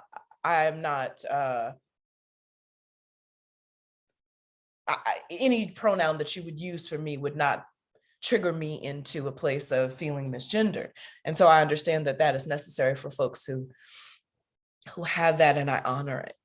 But the queerness is it's the cape that Hermione wore to walk between the worlds. And I hate that I only know Hermione. Y'all got to help me out with some other Black people who got a cape and can walk between the worlds. Y'all know what I'm talking about. And bring everybody with you. The gayer I am, the queerer I am, the more my mama is. The more my granddaughter was 14. It's like, Grandma, would it shock you for me to tell you I'm a lesbian? Hell no, it wouldn't shock. Why? How could you not be? Audre Lorde says you get it from your mama, but I didn't say that to my mama. So I'm just saying, because I didn't want to set her up. So I'm saying that, like, queerness is this, like, yeah, if folks are looking for a thing, I want you to know, Kifu said, you don't have to be gay to be queer. Like, it's what we do as Black people. We pimp shit out. It's a way to nigga rig your life and bust out. You know what I'm saying? Queerness is like the duct tape of your life. Throw it all off. Like, like the mothers, they fall down and they got this thing on it. Is that the mothers or James Brown? It's all the same. It's a way to, like, yes, queer is, but queer, yes. It's to me, it's the because we live in such a gendered, because of patriarchy and capitalism and whiteness it's a pivot point, gender and gender expression and who you're supposed to, that your sexuality is for others and not for yourself, not your source of power, not your source of creativity. It's a nice little nugget to hold on to. And I think I identify with it. Maybe that and being a witch are the two things that I identify with the most, because they seem the most foundational. But maybe that's because I don't understand hoodoo like I need to yet, but I'm working on it. And so that's what queerness means to me. It is a get out of this paradigm, card free, do not collect $200, do not go to jail, like be who you want to be. That's what queerness is for me. Ashe. I see Gerard waiting. Yes. First of all, I need this to be a stand-up special because golly. So much, yes. Want to back up. So my academic training is as a linguist and a historian. So when Kifu was talking about the importance of learning other languages, especially our ancestral languages, and limitations of English, one of the reasons I love learning Cherokee and learning West African languages is that by and large, there are no, just as an example, there are no gendered personal pronouns. When people talk, it's not he, she did something, it is a person. And because before you are gendered, before you are man or woman, before you are priest or king, you are a person. And so there's this foundational sameness. We also have terms, as I've read into Yoruba, as I've read into Igbo, as I've read into Bakongo, Kikongo of the Bakongo, sorry, that titles, we say things, especially those of us who are going around trying to collect. For those people who are going out and collecting African names for the sake of it, and those of us who are actually trying to invest ourselves in our cultures, we often learn these things like that Baba means father and Iya means mother, or that Yawo means wife, and but oh my goodness, what is her name? Yoruba with Aderonke on YouTube. She goes in and she breaks down her language phoneme by phoneme, because our languages are the most ancient in the world, lest we forget. And the older a language is, the more internally diverse it becomes, to the point where every single sound that is a part of a word carries meaning, because we encode, this idea of being esoteric, we do that by nature. We stack meanings, it's fractals, right? So, and that's the reason why the older a language becomes, you see more tonality. You see languages we call tonal languages. So of East and Southeast Asia, of West Africa, of parts of Central and South America, you have these languages where, going back to Yoruba, to say Baba is different than saying Baba. Those are two different words. To English, they would look all the same without the tonality and all of that. But I say that to say, the person who is Yawo is not wife. It is not a woman who is married to a man who does such and such. It is a role. The person that you are and the role that you play in the community is most important. And that goes throughout indigenous languages for the most part. There are languages where but then the languages that decide to have gender, like non-European languages that decide to have gender, sometimes they have completely different dialects, completely different languages that are used for men and for women. And then you have those people who have to be able to speak both. Because without the person who sits in between, those communities wouldn't be able to speak, wouldn't be able to decode from man to woman, from king to farmer to whomever. You have to have that person in between. That's where we sit. The other thing, I keep saying, I'm like picking, okay, this is a language thing. It was the role. It was queerness. So I was blessed to have come through with some queer theory in undergrad, and queering as a verb. To queer is to question. It is that idea of Socratic questioning. It is that 5-year-old that keeps asking why and will not stop asking why. And one of the things that sets us apart is that we question the norm. We question the current paradigm. We question and we call into question the current systems of power and control. I'm looking at a thing right now because since this panel was proposed, the phrase that's been going in my head was Blackness is inherently queer. And that specific quote was brought by George M. Johnson. But it is this idea. Queer is non-normative, is anything not the norm.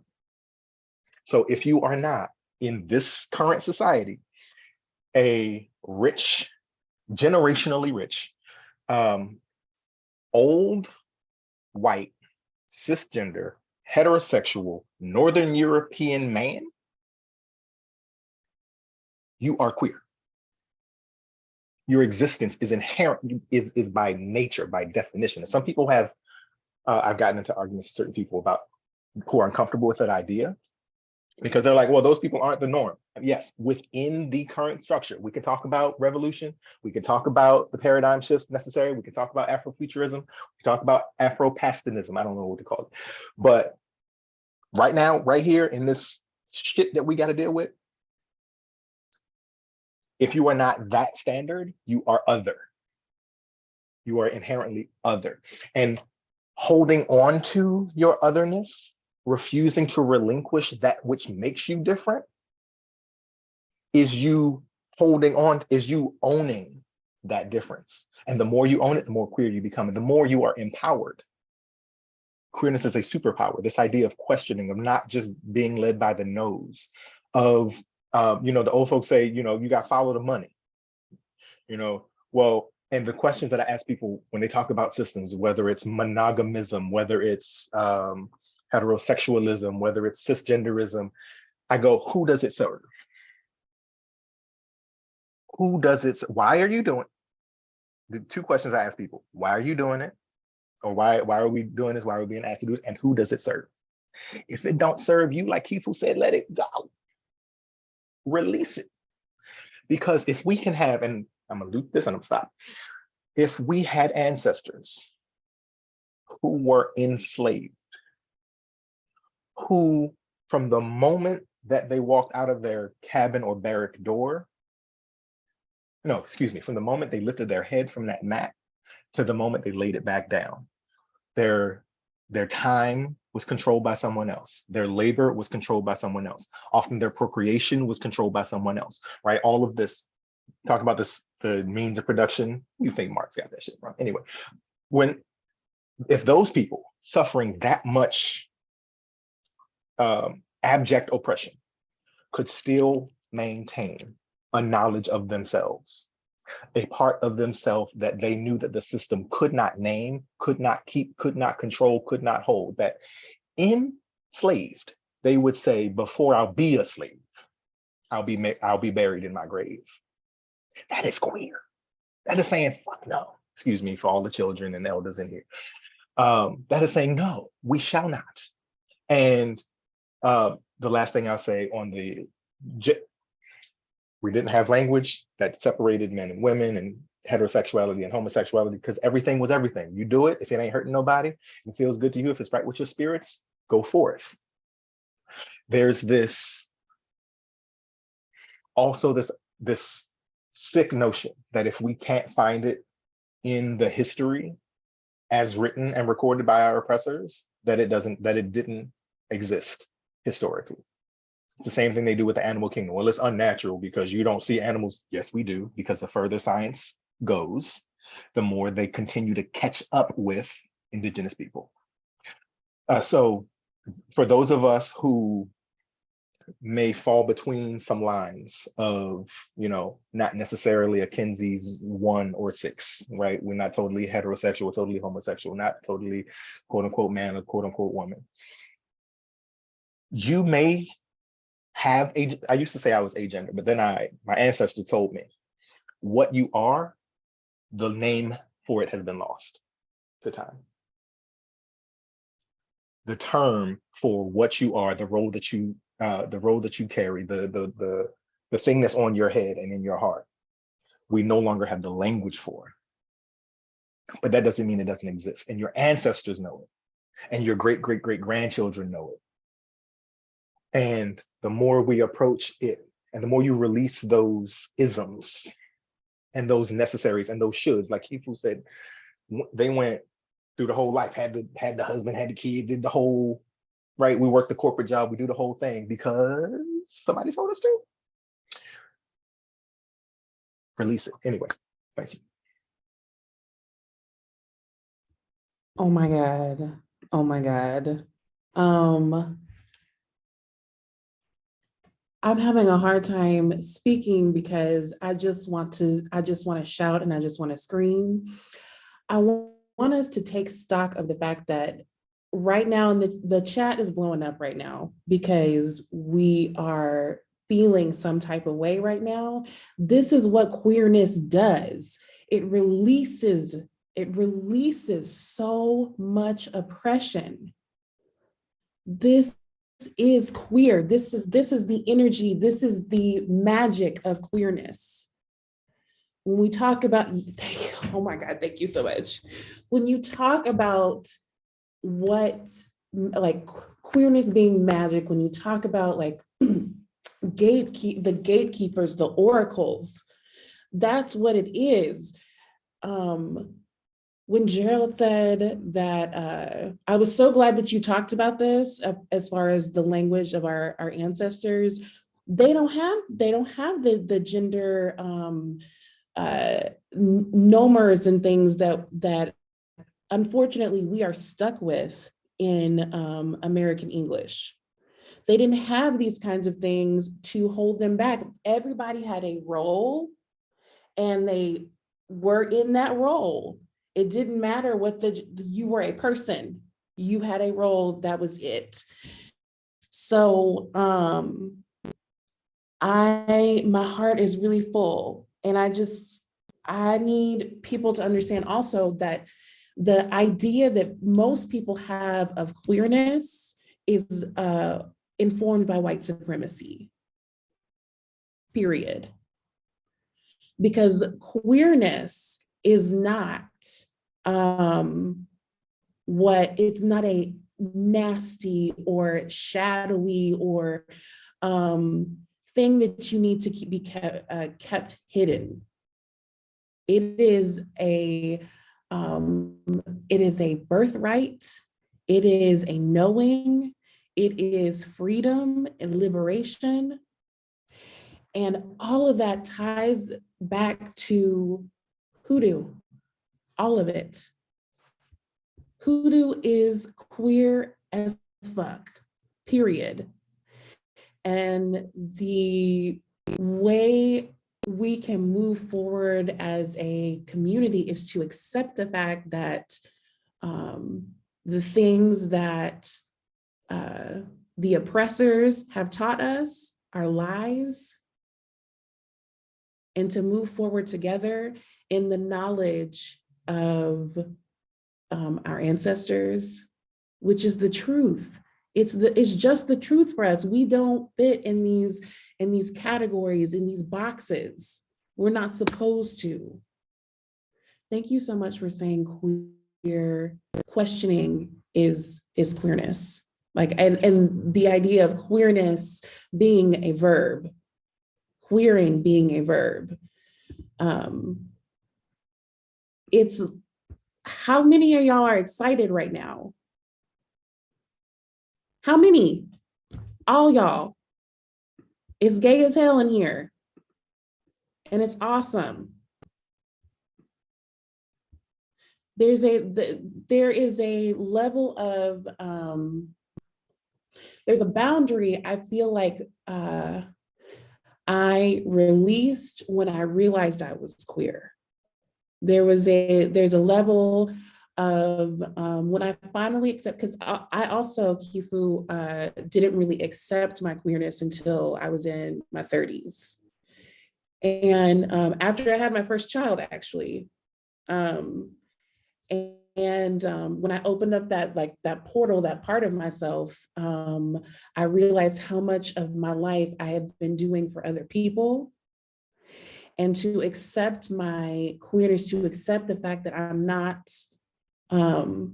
what people wanted me to be, what people wanted to call me, what people wanted to say me as. When I decided for myself who I was, I called my power back to me.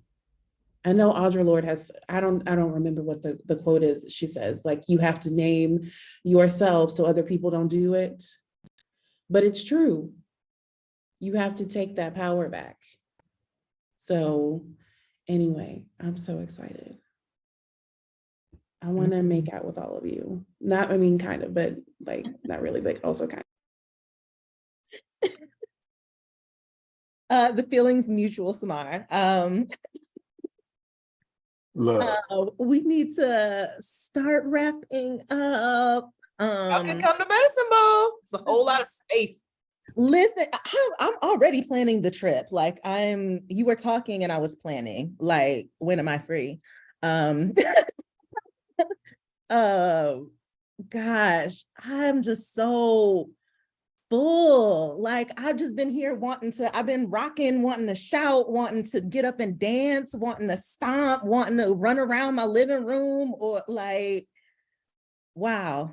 But like, that is what queerness does. That is what queerness does. Like, it is the total, when you can just release those boundaries, when you can release the weight. I think of it like a weight of just the roles, the expectations that ain't indigenous to us at all. Shit, ain't indigenous to nobody. Some made up white supremacist shit. When you can release that, I literally feel it in my bones. I feel it in my muscles. I feel it in my body, literally an unburdening, a loosening, an ease that I can move with that I couldn't before. Like, truly, like, it is on a physical, spiritual level, and my ancestors feel it too. Like, yeah. Shout break, praise break. I know, Reach, that we're supposed to move on, but the one thing that we did not do, I feel like, because of the theme of this panel, is specifically naming some queer and trans ancestors to elevate, to bring. Thank you. That I was gonna say, I was just about to say, we need to go ahead and give name to them so that we can put it in the chat, write it down. And when we do our Iba Ashes, you know, we name them too, because their contributions, we wouldn't be here without their sacrifices. And that's not just queer, trans, gay, and lesbian people. That's all of us. That's patriarchs included, because you can't have one without the other. Well, you can't uphold patriarchy, right? And you can't be aware of patriarchy without a resistance to it. So queerness is resistance. It is resistance to patriarchy. And you sense it, you feel it, you see it in your everyday movements, the uncomfortability people have with it. Like, we have been encouraged to be comfortable with heteronormativity, right? And as soon as we approach queerness as a concept and bring it out to the forefront to talk about it, we see the discomfort, the unsettling, the resistance to it. It is a resistance to patriarchy, and it makes people very uncomfortable.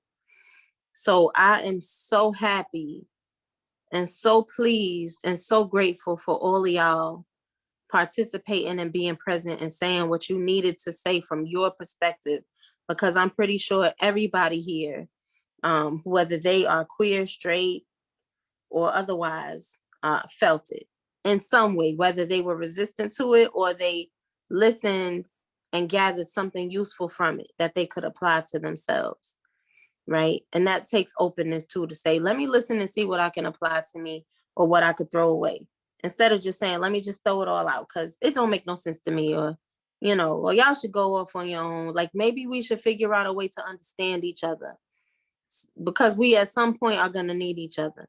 We need all our people who choose our people, not just the straight ones, right? So please, I see everybody putting them in the chat right now, so we good to go. If y'all, I know Samar, this is your thesis topic, so I want you to go first, and then everybody just go through and say your own, who you propitiate, who you honor, who you elevate, the ancestors who lived the resistance, who fought so that we could move freely and walk and thrive. Some of I don't know if you've read the book Eloquent Rage by what's her name?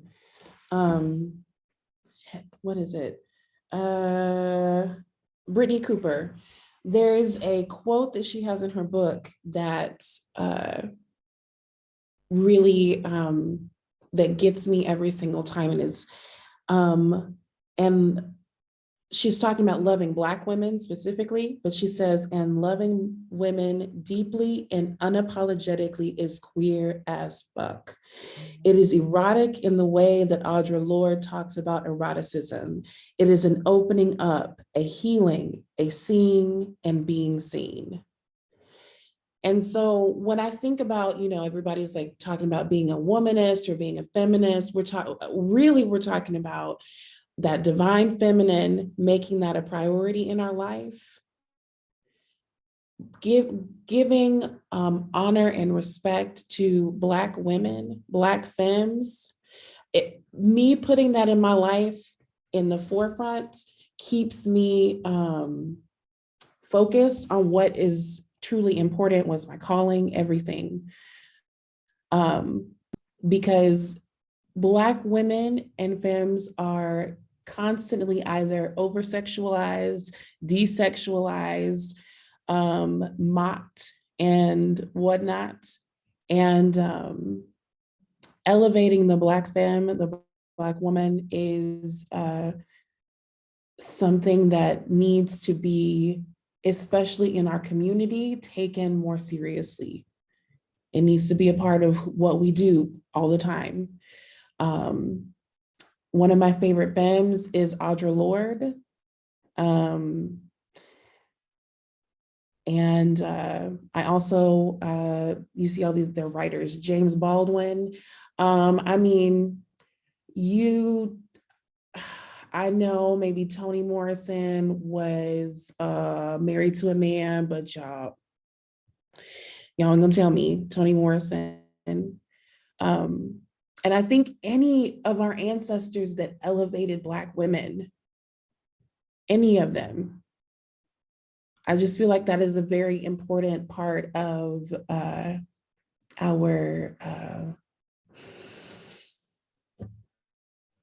moving forward. So I feel like I didn't answer that question really well, but I am going to put a couple of books in the chat though, that are easy reads, even if they're academic, talking about Black queerness and queer theory, if you're interested in knowing more about this from like an academic perspective. So.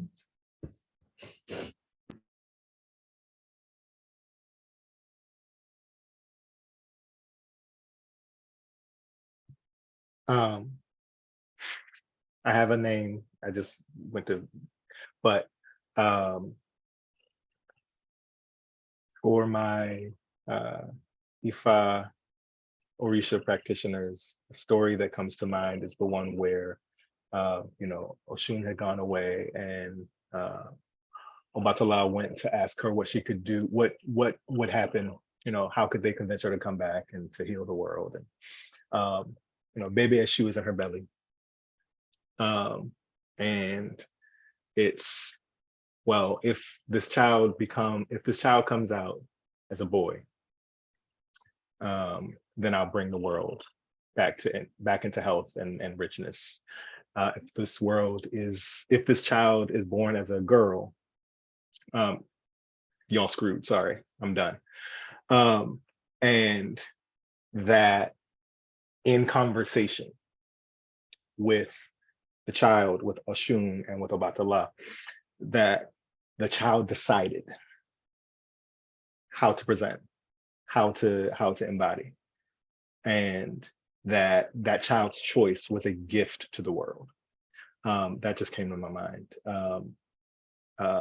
But the person that I thought about was William Dorsey Swan, who is widely, well, is becoming widely known as the first drag queen, formerly enslaved person from Maryland, Hancock, Maryland. Hey, hey. Maryland has never quit. We got Benjamin Banneker, we got Frederick Douglass, we got Harriet Tubman. Who you got? But I'm partial. But who during enslavement and immediately after created what became the first drag balls, created community where Black people could exist freely. It was a space that was open for gay, straight, however, but that the full expression of Africaneity was on display to the point where it created a sensation throughout the nation. That rhymed. But I want to lift them up, as well as Madame Satan. I'm a capoeirista, and Madame Satan was a badass capoeirista from Rio de Janeiro, and who, aside from having like, what was it, like 13 kids, and being charged with like the killing of 29 police officers who kept stepping to them, was a drag performer, a non-binary lived across both sides of the aisle, and toward the end of their life was the Grand Marshal of Rio Carnival. There's a wonderful biopic, Madame Satan. So yes, Ibashe Toro.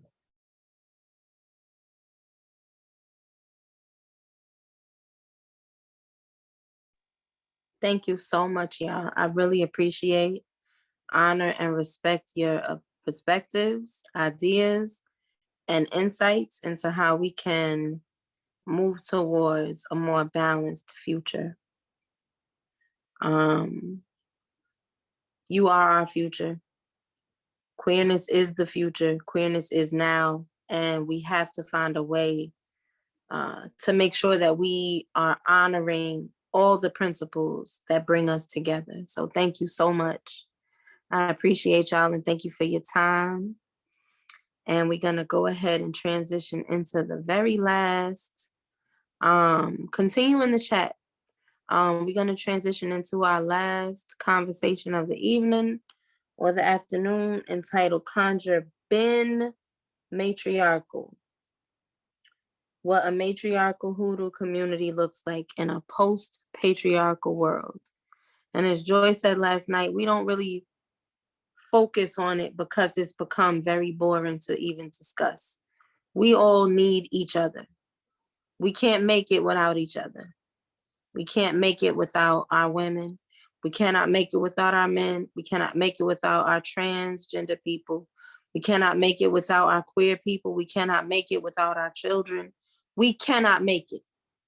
We're gonna have to figure out a way to bridge and come together so that we can validate and affirm all of our experiences and heal and move forward. So can I please get Iolosha Osoyemi Akalatunde, Ia Christina Springer, Chastity Kanye, Eferanti Milan, Toya, Ia Opan Eguntola, Osunyemi Smith to come forward. Please unmute yourselves and turn on your cameras for me. Greetings. Greetings. Hey, hey. Who we missing? Chastity. Eferanti. Yes. Who you at? I'm here. There she is. All right. Technical issues in the corner. That's all right. All right. Thank y'all for being here. I want to go take this time to have everybody introduce themselves. Starting with Ia Christina. Then we'll go with Iolosha. and then we'll go with Ia Opan, and then we'll go with Efuranti. Okay, starting with me, I guess. Hi, everybody. How you doing? Good, how you doing? Good. All right. My name is Christina Springer. You're Christina Springer. I show up, and that's what I do. I show up to put paint on canvases, to show people what I see in my visions of the future.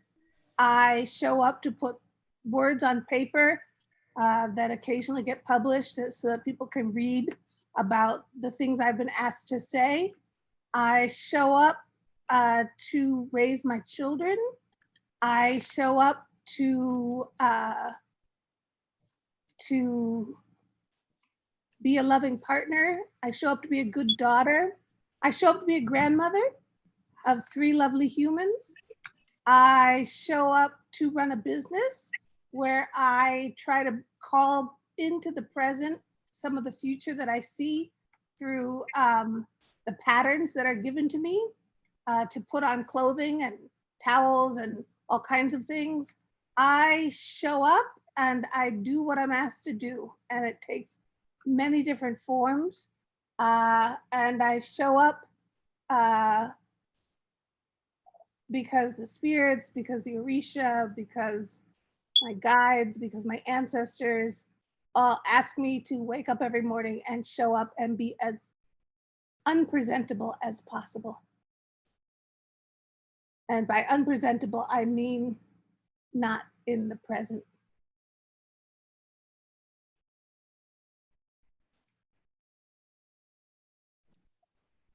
All right, greetings, everybody. Y'all done caught me in the most hoodoo of places. I'm in my kitchen. I had a sick baby this morning, so I've been taking care of her, so I didn't get to take none of my own tonics. So we gonna walk and talk as I get on up these stairs. I am a priestess of Oshun. I am a teacher and instructor of literature. I am a writer. I am a mother, a daughter, and a sister. My duty and my destiny in this lifetime is the complete downfall of white masculinist imperialism. And so everything that I do is toward that end. So that is what I do, and that is who I am. I am a proud hoodoo practitioner from a lineage that goes all the way back to the foothills of Tennessee and the groves of Ile-Ife, Nigeria. And yeah, I'm here to serve you in the capacity of a priestess.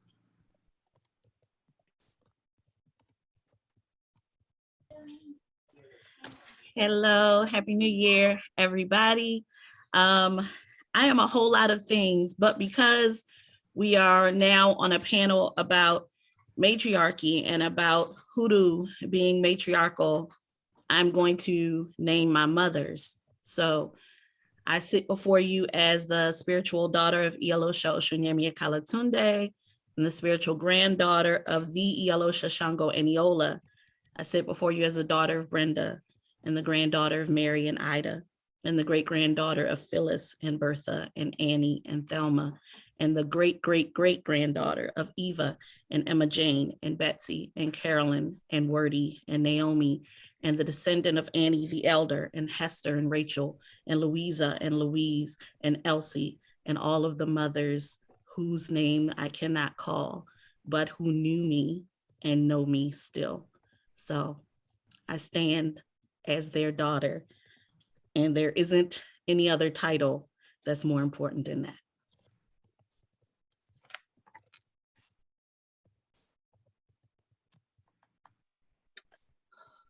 Eglintola, you got me all emotional and my voice is all cracky now because, okay.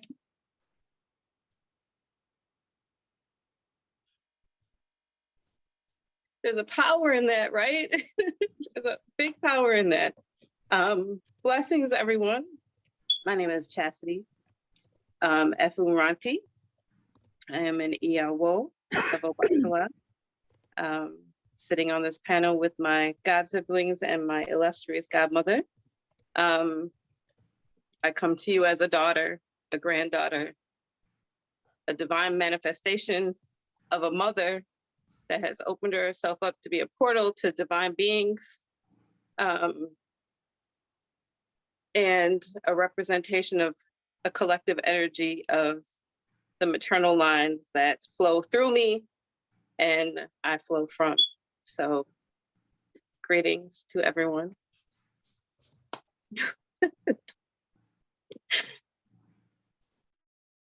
Thank you all for coming and being here. In my conversations with each of you, I know that you all either come from matriarchal lines or are matriarchs yourselves in the now, or both. I know Ia Christina has expressed to me several times that she comes from a long line of matriarchs, and we don't really get to see or hear or know about a lot of that. Ia, what in the world? That is the most beautiful thing I ever seen in my life. You just went and put it on. Just said, let me go give him some drip real quick. And God Sharon gave it to me, so let me throw it on. Let me see that mama love, you know? That's beautiful.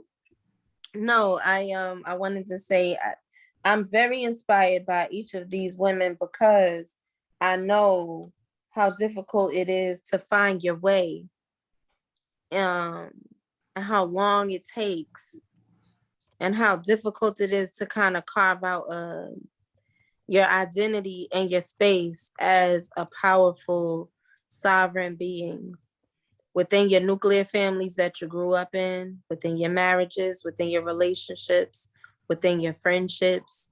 And patriarchy has a way of diverting and, as they said last night, distracting us from coming into the fullness of our power.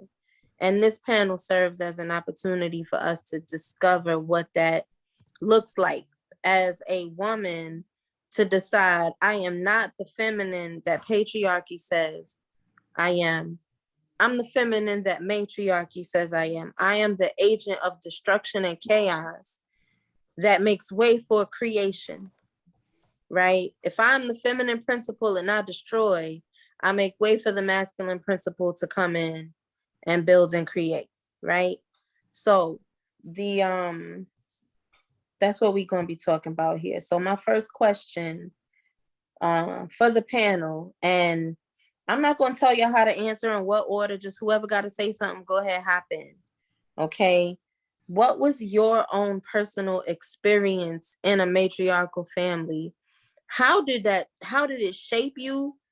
How did you kind of come away from that? And how did you return to it? I know it's a loaded question, but stay with me here.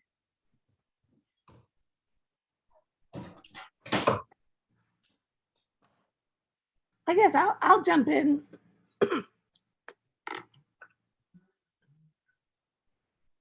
I'm going to go back in time to as a young woman. And I remember one of the first poems I had published was a poem called Mothers. And in each of those poems, I went back all the way to my great-great-grandmother, whom I knew. And I wrote the poem and as if each of them were goddesses. And the last section of that poem and they were long, they were about 56 lines each. And the last section of that poem was me. And it was maybe 4 lines. And the 4 lines were something like, I have never been able to separate the goddess from the woman. And here I stand, a woman clothed only in vocabulary. And because those women were, each and every one of them, larger than the bodies that contained them. And I felt as a child very small, which is not what they wanted me to feel at all. And I remember always saying to me, my mother always reminding me of my power consistently. When things would happen at school, she would remind me of my power. She would tell me things like, I don't know why you did that thing, that stupid thing you did. Because you're a leader, you're not a follower, and you were following people who didn't deserve, who did not have the leadership skills necessary to communicate anything that should be happening. And she would sit me down quite logically and say this. Simultaneously, however, my father, and that's something I do want to get to in this, is that my matriarchy contained men, many men, who also modeled for me what it means to be a woman in a matriarchy. And what it meant to be a woman in a kinship circle where the human beings involved supported the strengths of the other human beings and were there to fill the gaps where those same other human beings had weaknesses. And that was my experience of growing up in a kinship circle. I don't say family anymore because of the origin of the word family. And I don't think we as Black people have ever I don't think we should have families. When you go back to the original meaning of the word family, it comes from the Latin familia, which means household servants, family, or other persons attached to the retinue of one dominant person, always a male, to one dominant male. And family has been supported throughout time as this idea because it maintains order for the state and it creates a hierarchy. And so, and the state demands that a chain of command be in place in order to maintain its dominance. Family has been used to hurt us as a people. And that's one of the reasons they broke down our kinship circles when we got here, was because they needed to have the chain of command go towards the person who believed themselves to be the ones who had the right to our loyalty. And so we responded to that by forming kinship circles. And because women tend to gather, because women tend to be the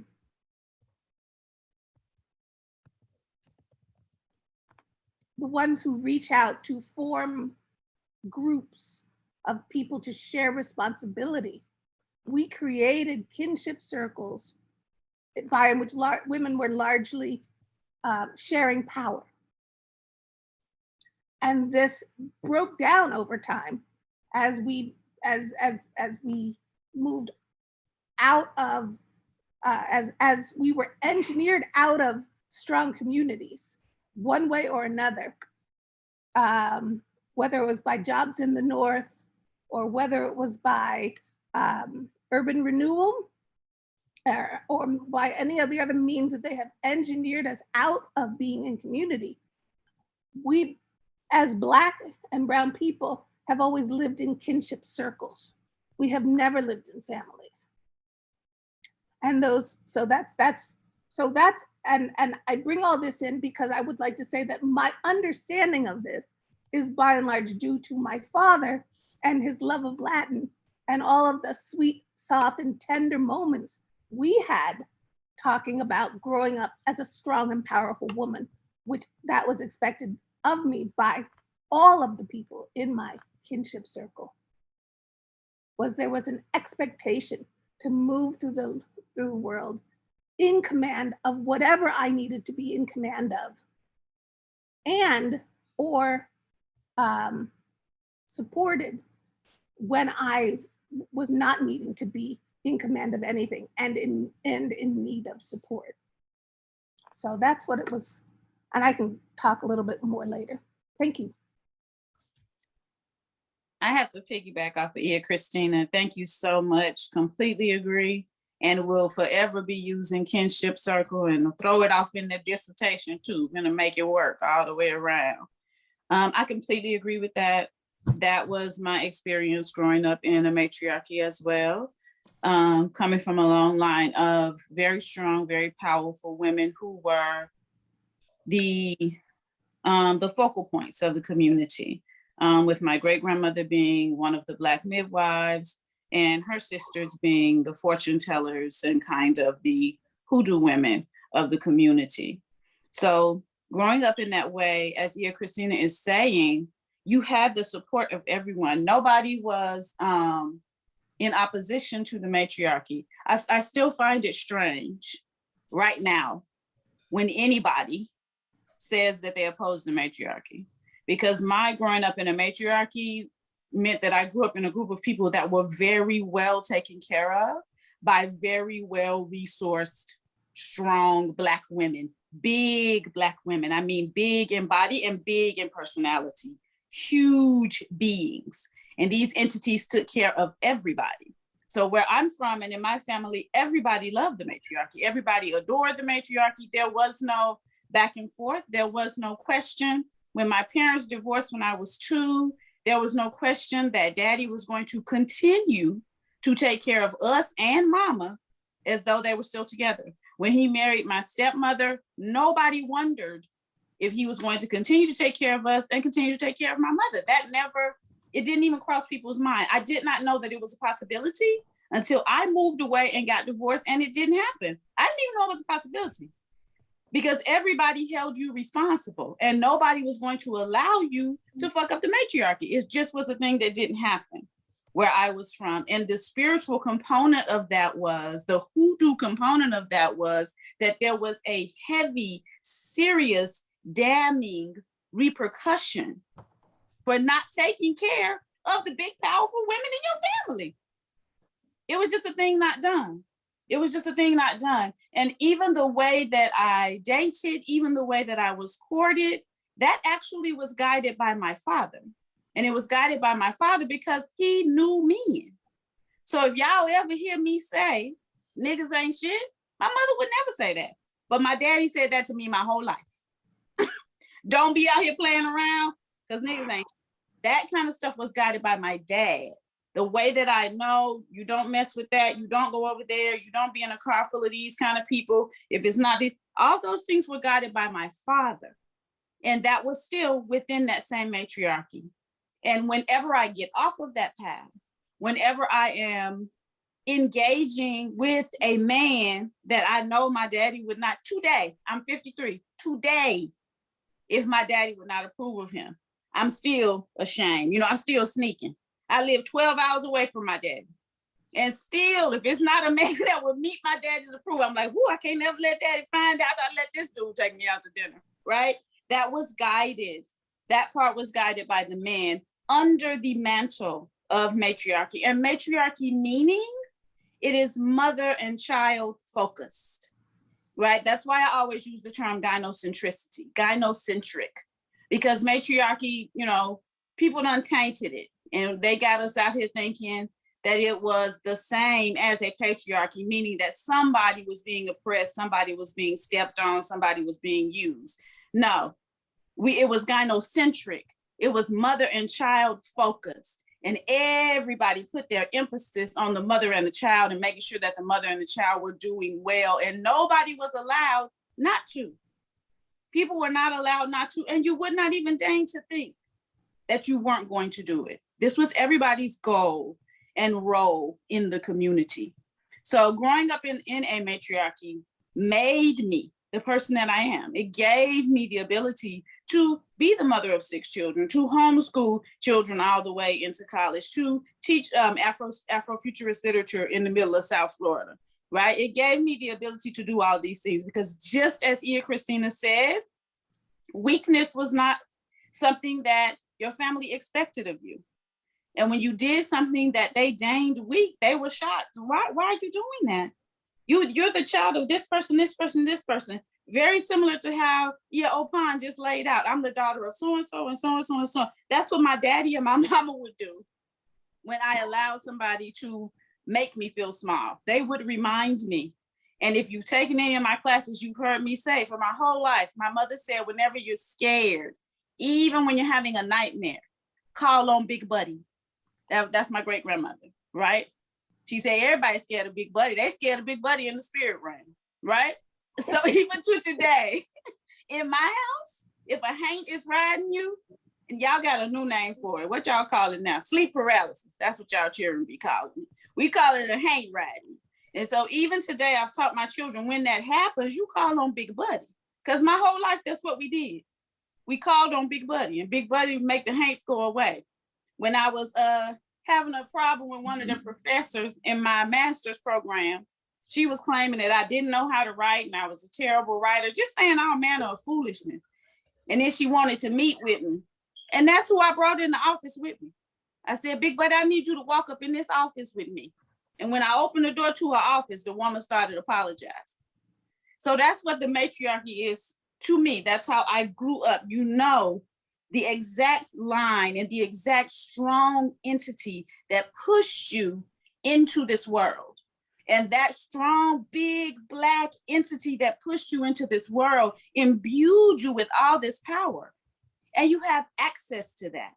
So the respect, the paying homage, none of that had to be spoken. We did that naturally because we knew this is what we come from. And this is what brought us to where we is now, right? That's what my people would say. This is how we got to where we is within the loving embrace of this person. So that's how it showed itself in my life.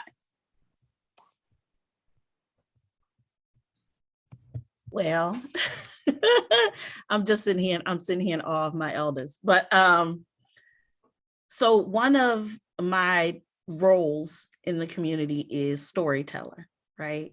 And so to illustrate how matriarchy shows up in my life, I'm going to tell you 2 stories of my matriarchs. So my mother's name is Brenda, but I'm very much the daughter of my grandmothers, okay, who are Ida Gertrude Ibaye and Mary Lee, who is still here and ranting and raving at 99. My grandfather used to say she too ornery to die. So, and she proven it true to this day. But I offer you stories of them. First of Mary Lee, when you put these 2 stories together, it will tell you everything about who I am. I won't even have to announce myself anymore, okay? So a story of Mary Lee, when my now ex-husband wanted to marry me. And he did what he thought he was supposed to do in this patriarchy. And he called together my father and my grandfather. And he went to them and he laid out all of his reasons and what he thought he wanted to do and why he wanted to marry me. And he said all these complimentary, lovely things and, whatever. And my father heard him out and smiled nicely and, shook his head and agreed with all the wonderful things he said about me because I am as wonderful as he said and more. And he repeated himself to my grandfather. My grandfather nodded his head and smiled and agreed with all of the awesome things he said about me because I'm as awesome as he said and more. And then my grandfather said, that was really nice. And all of the lovely things you said about our baby were very true. But I don't know why you're saying them to us. And my then prospective fiance said, like, what you mean? Like, I'm coming to ask you for her hand in marriage. And he was like, no, we understand what you're doing. We don't understand why you doing it in front of us. The person you need to be talking to is the boss. And then they ushered him upstairs to my grandmother's bedroom, where she has a chair that sits in the corner that looks like a throne, and she's the only person who was allowed to sit on it. You could sit on it, but only if you sit on her lap. And he had to repeat himself to my grandmother. My grandfather, who is the strongest man I have ever known, the smoothest man I've ever known, the best man I've ever known, my father, who is a close number 2, ushered that man upstairs and said, say all the lovely things that you have said about our daughter to the boss, and she will let you know if you're worthy of her hand. That's the story of Mary Lee, and she wasn't even in it. That tells you everything you need to know because of what the men in our family say about her.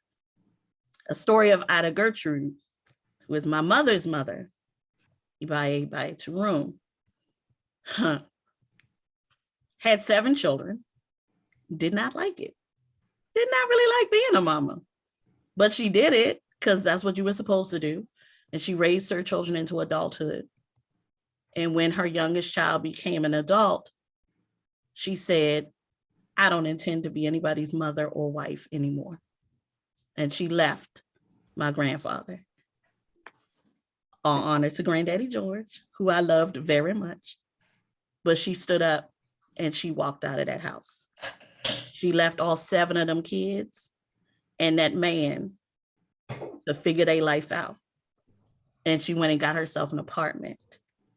And that apartment was decorated in blue velvet, deep navy blue velvet, and gold and porcelain and glass, things that were delicate, things that children are not to touch. She had dozens of grandchildren. I think we up to about 30 some odd grandchildren of Ida. And she told all of her children, there will be no more than 2 in my apartment at any given time. I don't care how many children you intend to have. There will be no more than 2 of them in my apartment at any time. And I do not babysit. If they there, you there. And don't touch nothing in my house. It was a palace. What I thought it was a palace. And she had these brocade furnishings. She had a round blue velvet bed with the big headboard that was, you could run your fingers up and down it, and it made all these designs in the fabric. And it was motorized, so it would move around. It was circular, and it had these draperies. And she had a vanity table in front, all glass and gold, with her wigs on the wig stands hanging up, and all of her costume jewelry hanging from things, and all of her perfume that she would take out of the bottles that you bought them in the store, and she would pour them into those decanters with them bulbs that you had to all over yourself. And she would allow me to come, just me. I was the only one who could come without my mama, just me. And she would dress me in her nightgown, because I'm actually taller than my grandmother right now, and I'm 4'11". My grandmother never got above 4'8" or so. And I would put on her slippers because her foot never got above like a 4 or 5. I'm a 6.5 nails. I have big feet in comparison to my grandma. And we would tip around that house, and she would put a wig on my head and spray me down in perfume and sit me on that bed where we would lay out together and watch all the old folks shows. We know all of the Matlocks and everything else that the old folks would watch. And those mechanized things, those draperies, they'd come together and back out, right? And we laid there as queens and goddesses. And it wasn't no children in that house, even though I was probably 9, right? But I wasn't a child in there. I was a woman, right? We lay there together in glamour. We ate the fanciest food off the fanciest plates. And what she showed me was, I don't have to be nobody's mama. And if I am somebody's mama, I get to decide what that looks like. And I don't have to be attached to no man. And if I am attached to a man, I get to decide what that looks like. She never divorced my grandfather because she was going to make him provide for her. He was her husband. He was going to provide for her. And when he left this world, she was going to get every ounce, every cent of money he left behind. So she never divorced him. She had lovers. She even had a boyfriend for a time, but nobody was allowed to spend the night at her house. Nobody moved into her house. That was her place. And she had made her decision. And so I come from Mary Lee, the boss. Okay. And I come from Ida, the queen. And everything you need to know about me is that I am their daughter.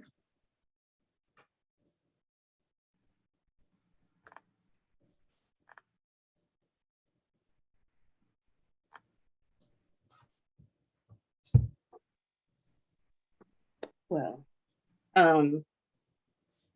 very similar aspects. I am my grandmother's child. My mother's mother, Miss Geneva, was the light of everything to me, right? In all her Libra gloriousness, she had peacocks on her farm. They had a 100-acre farm. And humble in a sense, but very Libra in the respect that everything was hers, right? Down to, she told me the story of meeting my grandfather, that she needed to see his bank account and make sure he had enough money in that bank account to afford everything that she desired in life. Even though she was second generation here, she knew what she wanted, she knew what she expected, and would give everything of herself back into the community. She was the community baker. She was the person that you went to for food, for medicine, from out in the yard, from chickens, if you needed chickens for your family, to milk from the cows that they were raising, like everything that they had in excess, she would pour into the community. So that shaped me and how I gave of myself, and how I knew I wanted to model myself as a mother. My other grandmother, my paternal grandmother, Miss Frances, who I did not get to meet in the flesh, but has been with me since she passed. She's my fierce protector. She's very much the no nonsense, red lipstick, fur jackets, a fighter in a sense, but a fair fighter. My cousins would always tell me stories. One, for example, was my cousin was being harassed by 3 women in the neighborhood, 3 girls in high school. And my grandmother, in all her glory and fur jacket, went out on the porch and was like, y'all are not gonna whoop my grandchild's ass. You're gonna fight fair. If y'all little bitches wanna come up here, you're gonna come up one at a time. And then she turned to my cousin Tracy, who has since passed, and was like, now beat all of them. And she ran it. Everybody was at her house. Unfortunately, I could never be at her house because I was not able to meet her. She passed when I was like 5 or 6. But she was the meeting place, much like my maternal grandmother. She was the place that people went to for comfort, for food, for getting your life together if you needed to. So I feel like I'm the healthiest blend of both of them. My grandmother Geneva would cry at the drop of a dime. I'm the most emotional Pisces child that you will probably ever meet in your life. Whereas when I need some, names not taken and asses kicked, I feel my grandmother Frances just jump up and say, okay, not today, one at a time, and we're gonna get them. So I feel like I have a healthy mix of both of those flowing through me. And I think that really shaped the type of mother that I was. I'm very protective. I mean, I wouldn't have my children fighting people because of the way I framed it, but I definitely can see the ferocity that comes up out of me based on both of them and how much they loved and how they loved. Down to my children's friends, my door was always open. I was that community mom. My children are 23 and 24 now. I was a community mom. If you were sick, if you were being put out by your own family, if you weren't being understood, like they would always come to me. They were scared to come out of the closet. They would come to me and spend time at my house up under me. they needed, you know, a bowl of soup or something, you're gonna come up under me. Like 24/7, that's who I was known as, and I'm still known as. I'm like still their moms. They call me mom when they see me. So I feel like I've carried that mantle forward in the quietest sense, right? Like I'm gonna show you with my actions. I'm gonna love on you physically, mentally, spiritually, and I think that's how it was mirrored for me. That's what matriarchy looks like for me. Like we keep this running, however it looks like, to what extreme it needs to look like. If it's ferocity or gentleness, we keep it going and running. And can I add something right quick, Reach, before you move to the next question? Another important thing, and I didn't wait for you to say, yeah, I'm gonna jump on in. I'm on some big mama shit, so I'm gonna go on and say it.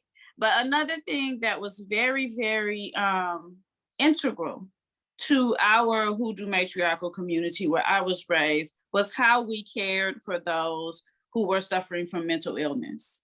And I learned this from my grandmothers and my mothers as well.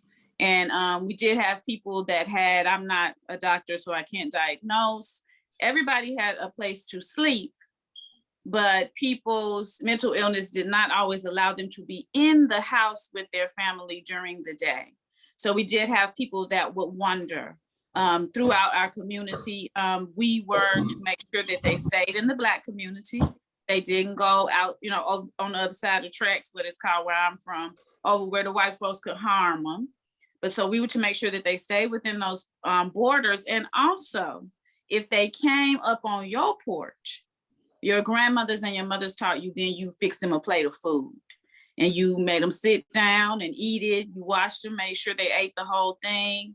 And if they talked to them, you talked to them. We were very much instructed to care very gently and very sweetly for those who were suffering from anything that these days would be called a mental illness. And we know that a whole lot of that is just trying to live in this horrible system that we live in. So that's why I'm not gonna put no titles on it. I mean, you know, sometimes you just can't do this shit. And that's understandable and human and natural. But we were taught to speak sweetly. You were never allowed to speak anything negative, even when they were not around. You were not allowed to speak negatively of them in your grandmother's and mother's house. You could not say anything bad about them. You knew their names. You put Miss or Mr. in front of their name as we were instructed in our community. You always fed them and you didn't let them wander out too far. I think that's an important part too of our matriarchal Hoodoo community that we need to remember. And as much as we are able, reinstate.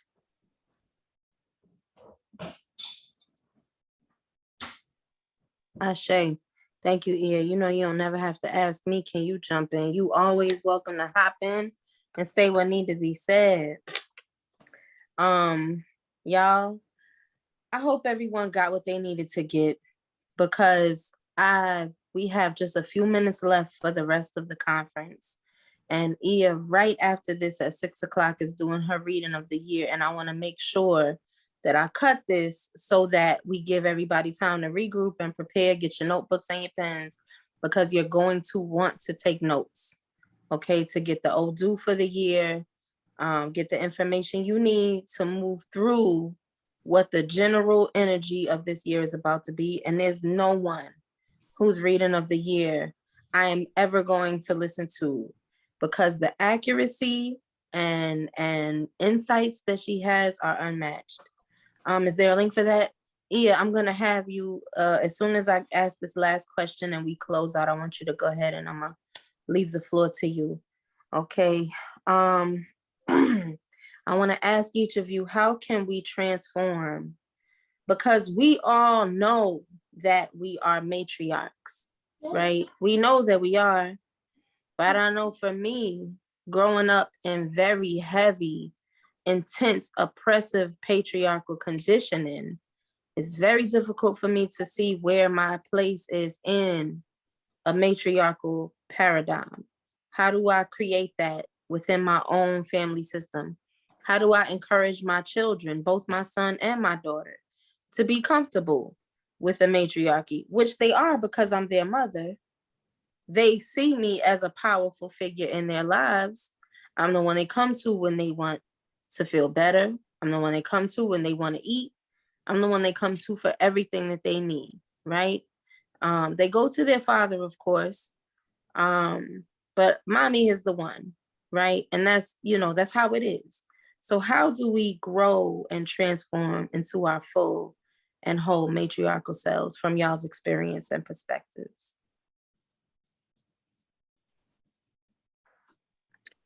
I want to say, oh, Go ahead. what I want to say is that we don't have to tell children anything. Children are lifelong learners, and like Ia, I also home educated my children, and I didn't have to tell them much about anything. They figured it out. It's all like when they're divorced children and the father isn't doing anything, you don't have to say anything. You just simply need to wait 15 years, 15, 20 years. The children will tell you themselves, and they will see. They will see. Time, patience. If you see yourself as a matriarchy now, if you are a matriarch now, if you are conducting yourself in the manner that a matriarch conducts herself, they will see it and people will respond to it. My family didn't walk around saying, oh, she's the matriarch. It was understood because of how they walked in this world, by who they were. And the other thing I also want to say is as we are striving, I am striving always to be unpresentable, right? I'm always looking to the future, right? I am trying not to be in this present, this patriarchal, white disorder syndrome system, capitalist system. I am always seeking ways to move out of that. And so we have, as we talk about matriarchy and patriarchy, we're going to need to begin to find new words because it's going to be imperative in the future for us to move beyond binary, right? Move beyond matriarchy or patriarchy. We're going to need to move beyond gender as a qualifier for leadership. What we're going to have to do is step up. Powerful people don't have to say they're powerful. Powerful people are powerful, and people and that resonates. So for you to stay on top of the love, the support, the caring, the nurturing, the guiding, the facilitating, the making it happen, they know. And they will learn, they will pass that on.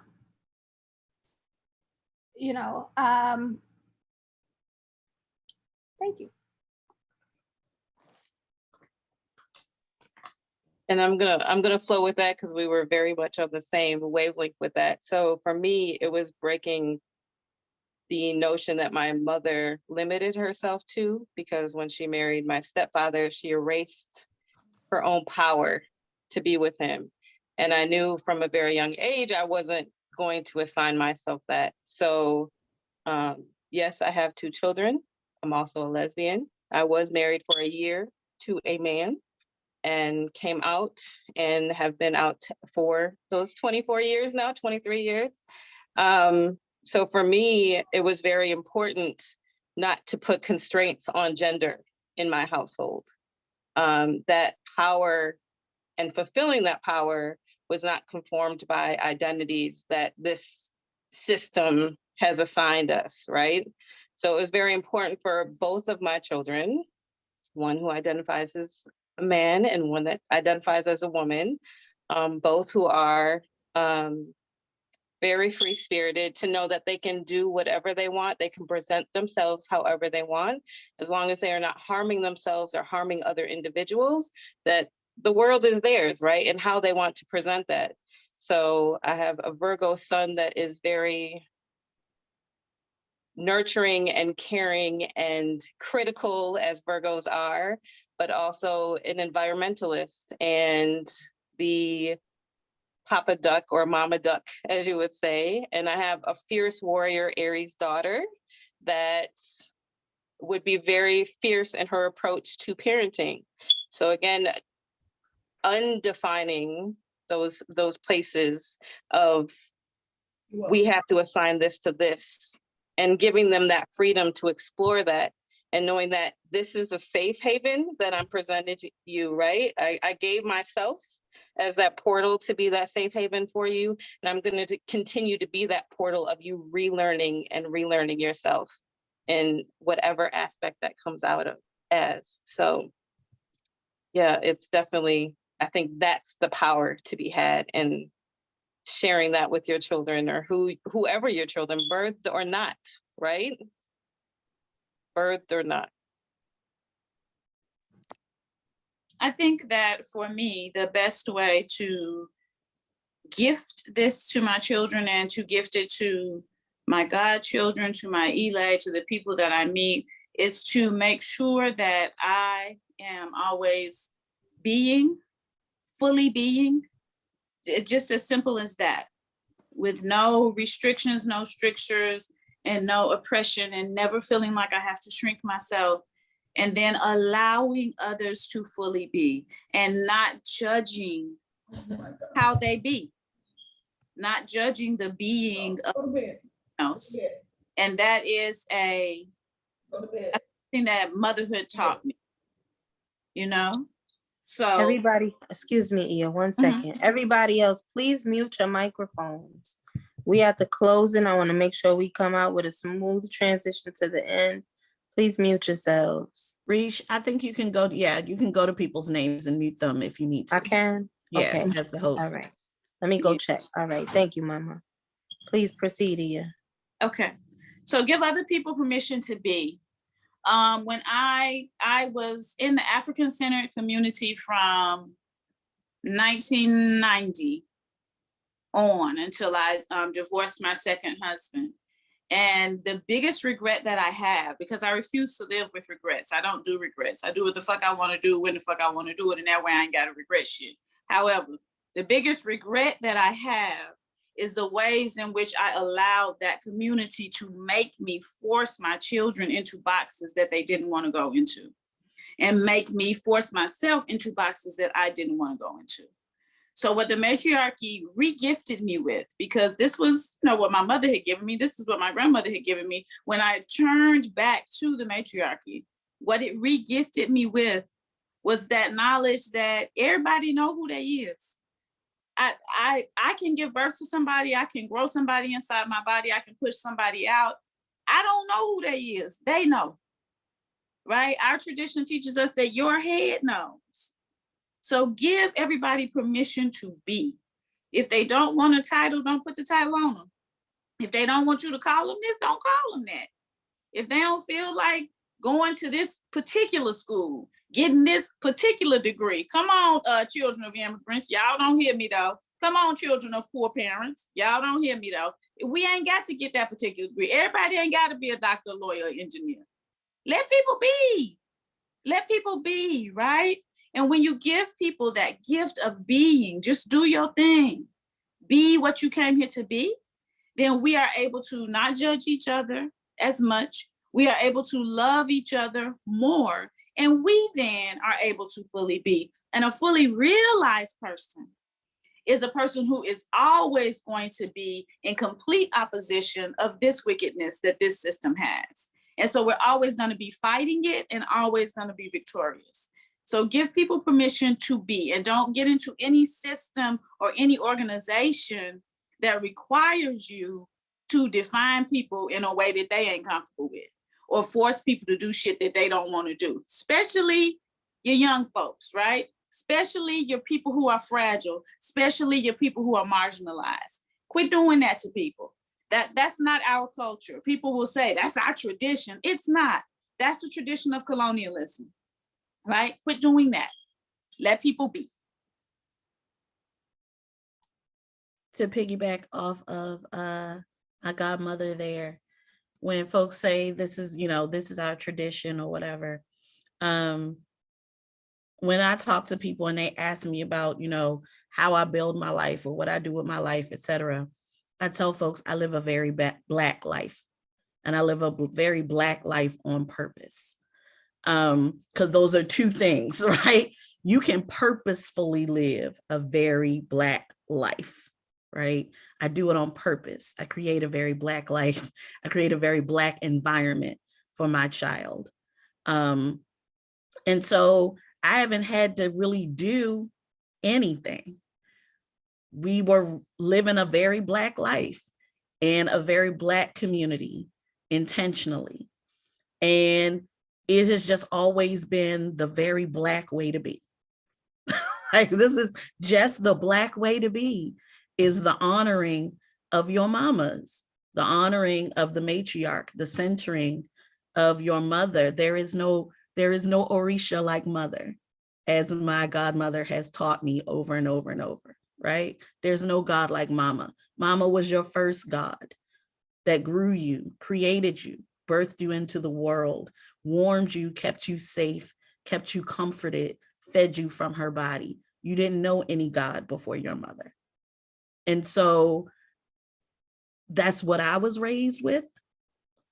That's what I raised my child with. And that's what I know that she will raise her children with. I haven't had to do anything but be who I am, just living the way I was taught to live, coming from very Black families, or, because I've learned better today, very Black kinship circles. Thank you, Ia. Coming from very Black kinship circles, coming from very Black communities. I continued with intention to be very Black.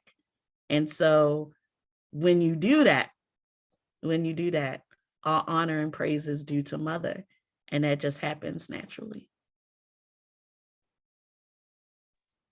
Ashe, ashe, ashe. All right. Ia Opan Eguntola.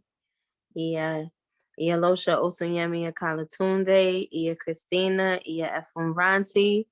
Thank you so much for your wisdom and your ashe and your words and your insights, your thoughts, your practice, your walk.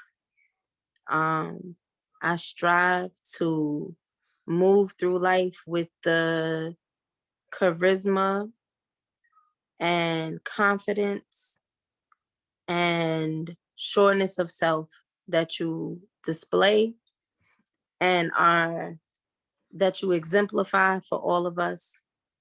I am so grateful for you all. I'm so grateful for all of the presenters who were here tonight and yesterday. Y'all mean everything to me. There's no stretches of the universe that could express how much I love y'all and honor and appreciate y'all. And I'm gonna go ahead and close us out. I don't sing and I don't do a whole lot of chanting, but I will say that I love you and I thank you.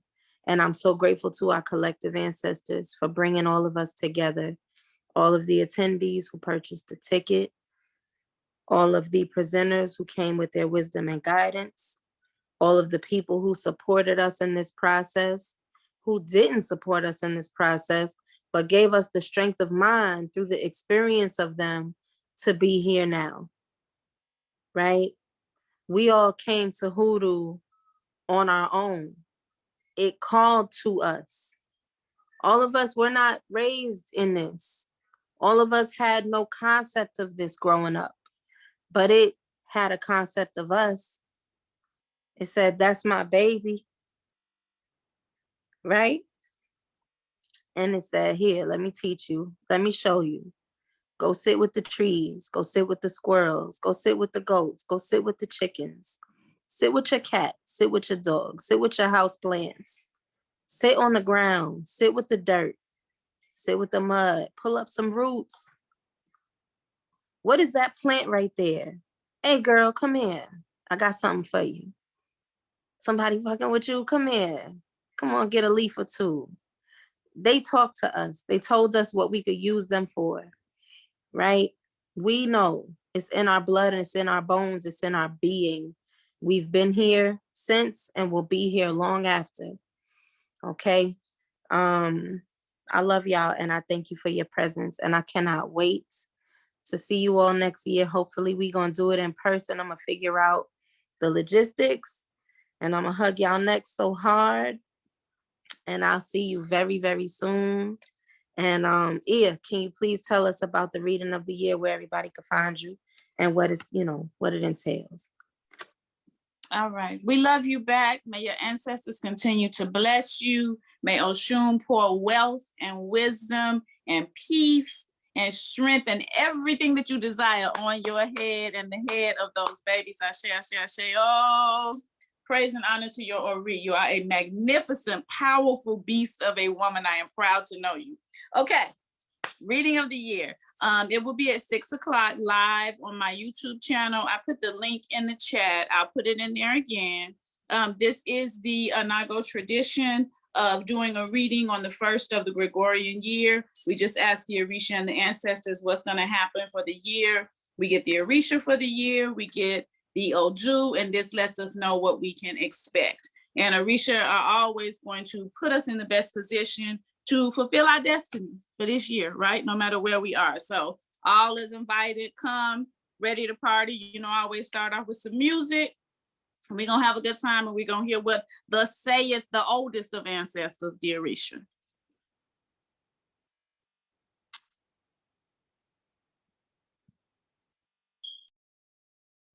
Ashe, thank you so much. All right, Hoodoos.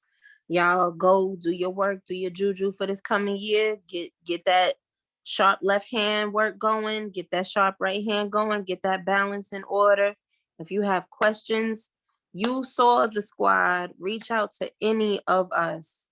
Most of the people on this panel have a little bit of time for you. Some of them ain't got no time for you, so don't feel bad, don't take it personal.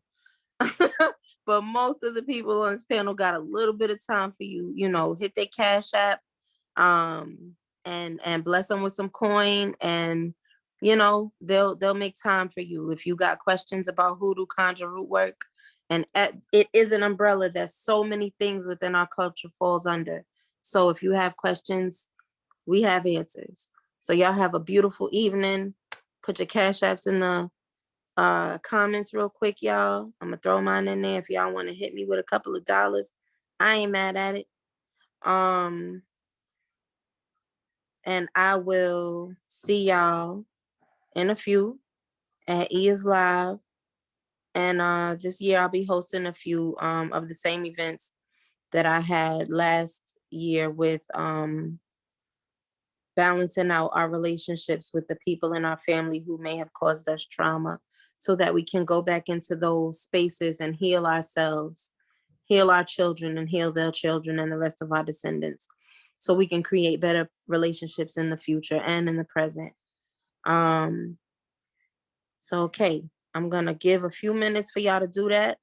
I'm gonna turn off my my video and my microphone, give y'all a few, and at about 5:30, I'm gonna close out the room. So y'all be well. I love y'all and thank you so much. Peace.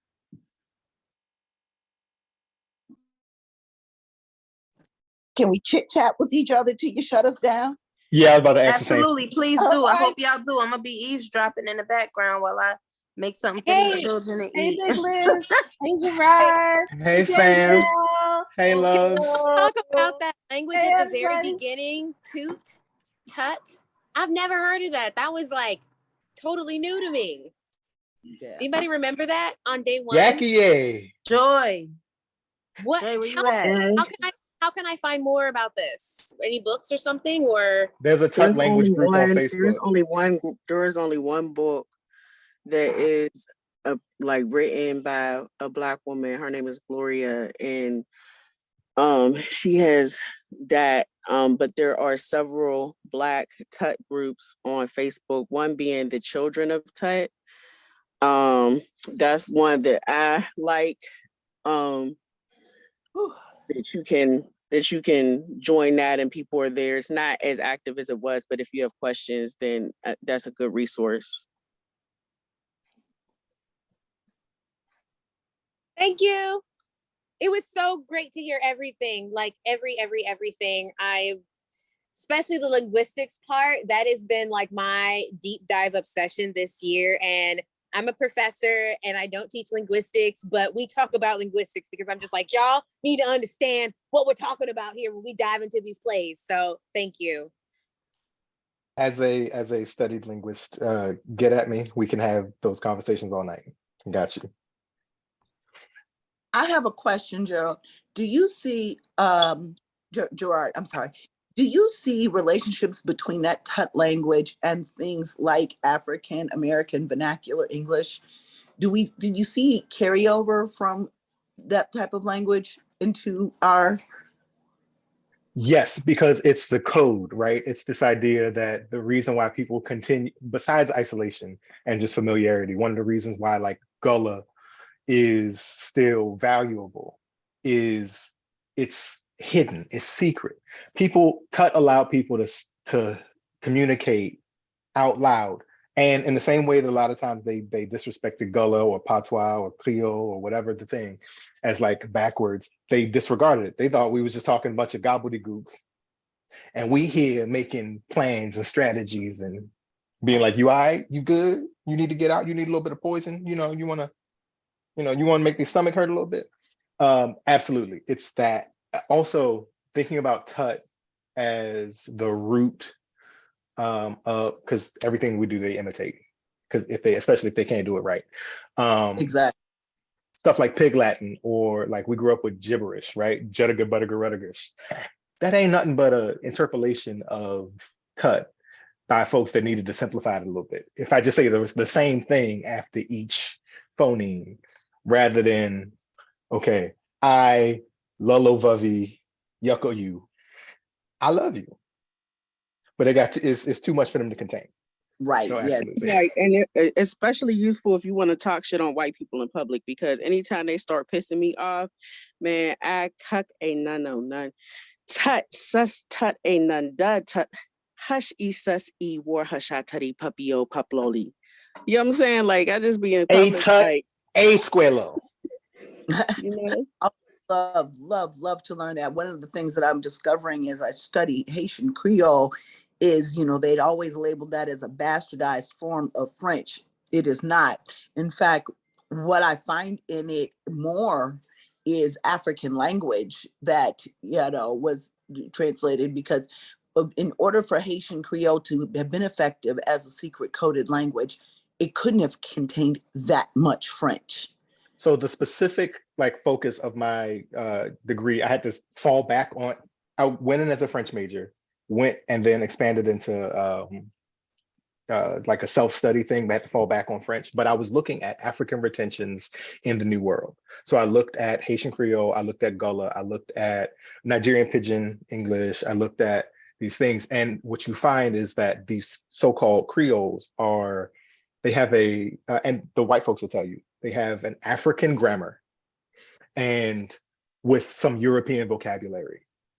So, but the amount of that depends on where you are, right? So if you go down into, for my Jamaican brethren, if you go into St. Catherine's Parish, deep in the bush, they speak, it's like they have more of the Akan language still included. If you go into certain far places like in Santiago de Cuba, they have more of those Akan things versus the west side, where you have more of the Yoruba influence. If you go into, right, so they definitely, like how much in, whether you're talking about Jamaican Patois or Gullah, we use a nyam, which is a Wolof word for eat, which is why we have the word yam now, right? It's we eat gumbo. Ngombo was a Kikongo word for okra. We goobas, there's like the short list of things, like gooba is peanut.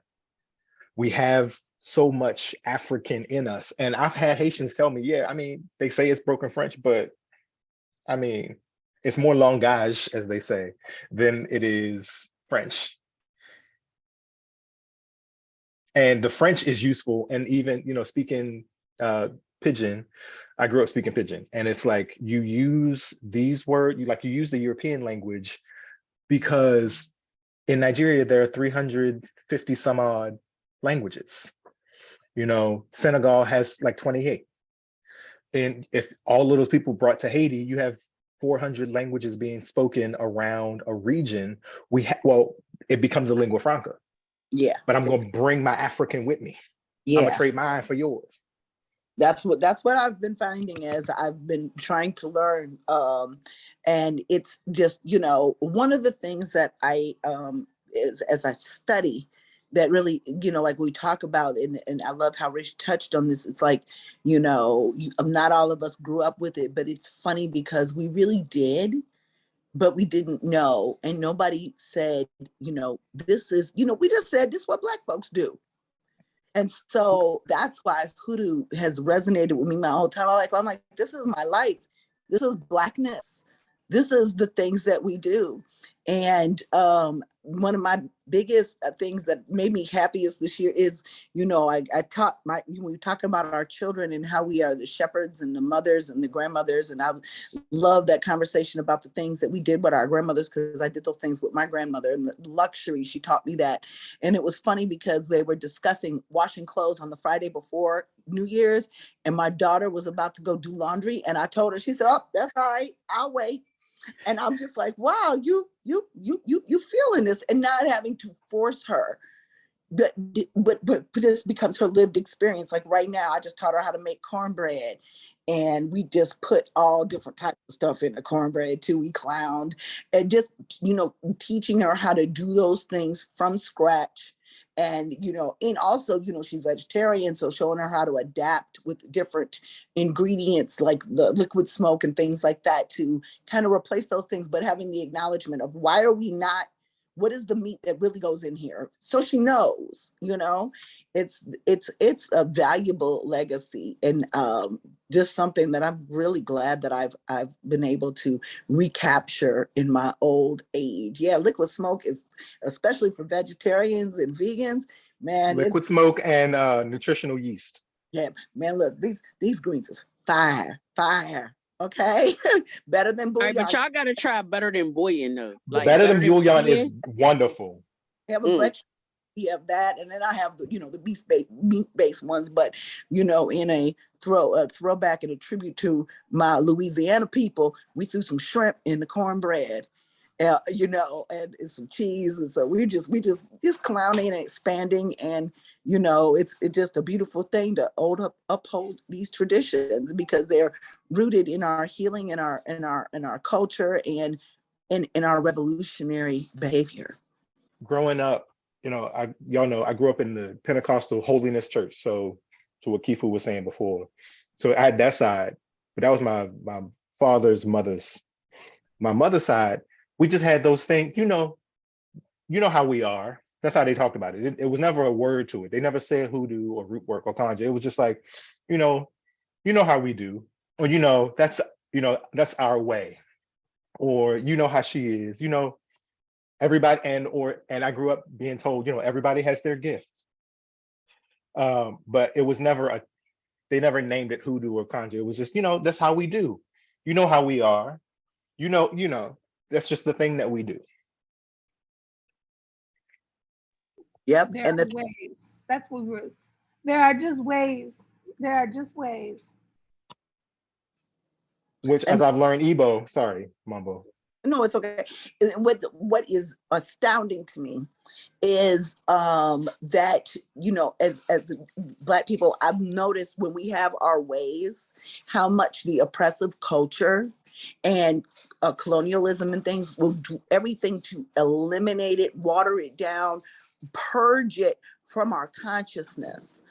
And that's really, for me, that's key, that I got to keep that from happening. Not only with myself, with my bloodline, but with anybody that wants to listen, because it's the reason why we're here.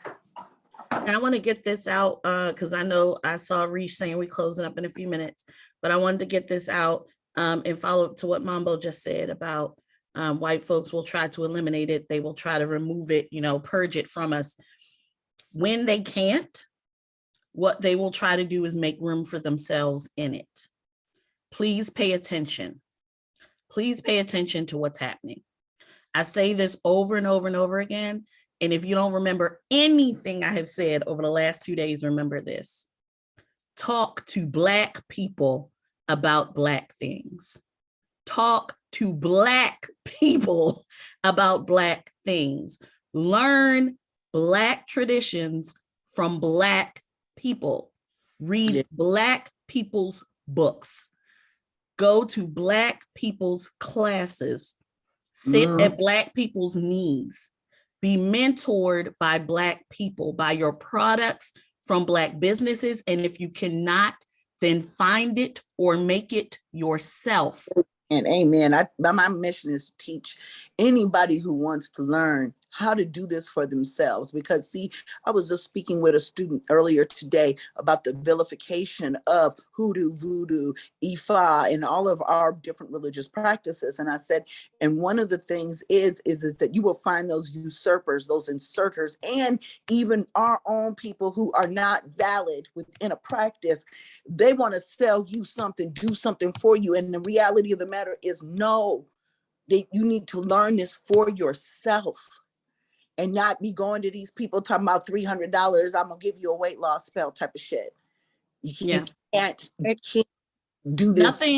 Nothing that is hoodoo can be made with power by white hands. There is nothing. None. And I don't care what they tell you about your grandmother, your ancestors, your said this to me. They're lying. They're lying. My grandmother, and the reason why I know is because I know Black people. I'm Black. I was raised by Black folk. I know that my grandmother wouldn't tell the entire truth to a white person ever. So why would yours have? There's no way that what they have is the entire truth of who we are. Never. I'm gonna tell the truth. Never would have happened. I'm gonna tell the truth to somebody I wouldn't let in my house. Exactly right. Exactly right. So they will tell them half truths and whole lies. And those folks will market that to you and make you pay for it. You do not have to pay for lies. You can find out the truth from Black people. Just please remember that you can find out what you need to know about Black traditions from Black people. And our traditions are practical. They are not things that you have to pay a whole bunch of money for. Remember who our ancestors were. Go outside, leave your house. You have to get to know the spirits of your place, the spirits of the flora and fauna in your area, the spirits of nature where you live. When you walk outside, you have access to spirits all over the place, even if you live in the most urban of areas, because you got more crossroads than anybody else. Who is to be found there? One of our spirits, right? Everything you need is outside of your house or in your kitchen. You don't have to buy shit from anybody if you ain't got it. Trust me. You can do anything with a glass of water and some salt. Trust me if you need to do it, right? Because our ancestors may do. And we're all here as evidence that they were able to do it. And they didn't have botanicas on every corner. They didn't have online places to go. They did not have Amazon, okay? And they made it work. Figure it out. You can figure it out. And if you haven't been able to figure it out on your own, ask one of us. We can tell you how to figure it out. You do not have to go broke, and you do not have to buy anything from somebody who ain't Black in order to practice your tradition. Trust me. And you were saying the practicality of it. So, there's a lot of people, especially disabled people, and I definitely was not sweating 2,500 square feet of floor washing today. And I said, let me explain something to you. Our ancestors, especially here in oppressed realities, their floors were dirt floors in those slave cabins. Do you think that they was muddying up those dirt floors washing? I was like, we sleep on the powders, we sleep on the fragrances, we sleep on vaporizing, the boiling of medicinal herbs and bathing. I'm like, floor washing is great, but just like a 7-day candle, our ancestors didn't have that. Often they made lamps because, candles was for massa. They made lamps and added herbs and roots to them out of whatever they had. So, you know, folks will make a lamp in a cast iron skillet. Folks will make a lamp in a hurricane lamp that they might have. And so a 7-day candle that you light and leave and don't go and work. Yes, sweep your floors. I gotta blow in the cinnamon. I missed a good part of the conference because I was out getting some more of my stuff for dinner tonight. But it's just like, you know, you do what you can with what you have, you know. Yes, and sweep and make that a regular thing and get it. I tell people, make these things a regular part of your existence so it doesn't feel like you doing something big. Down for a little minute. Yeah, practice good spiritual hygiene. CPR. 365 days a year, and you won't be messing with nothing. Because if you are on it all the time, there's nothing that can come for you. Ashe. Thank you so much, Ia. Y'all have a wonderful rest of your evening. I love y'all. Thank you for coming. Mwah. I'll see y'all on Facebook in about 30 minutes. See y'all soon. Bye. All right. Peace. Peace, peace.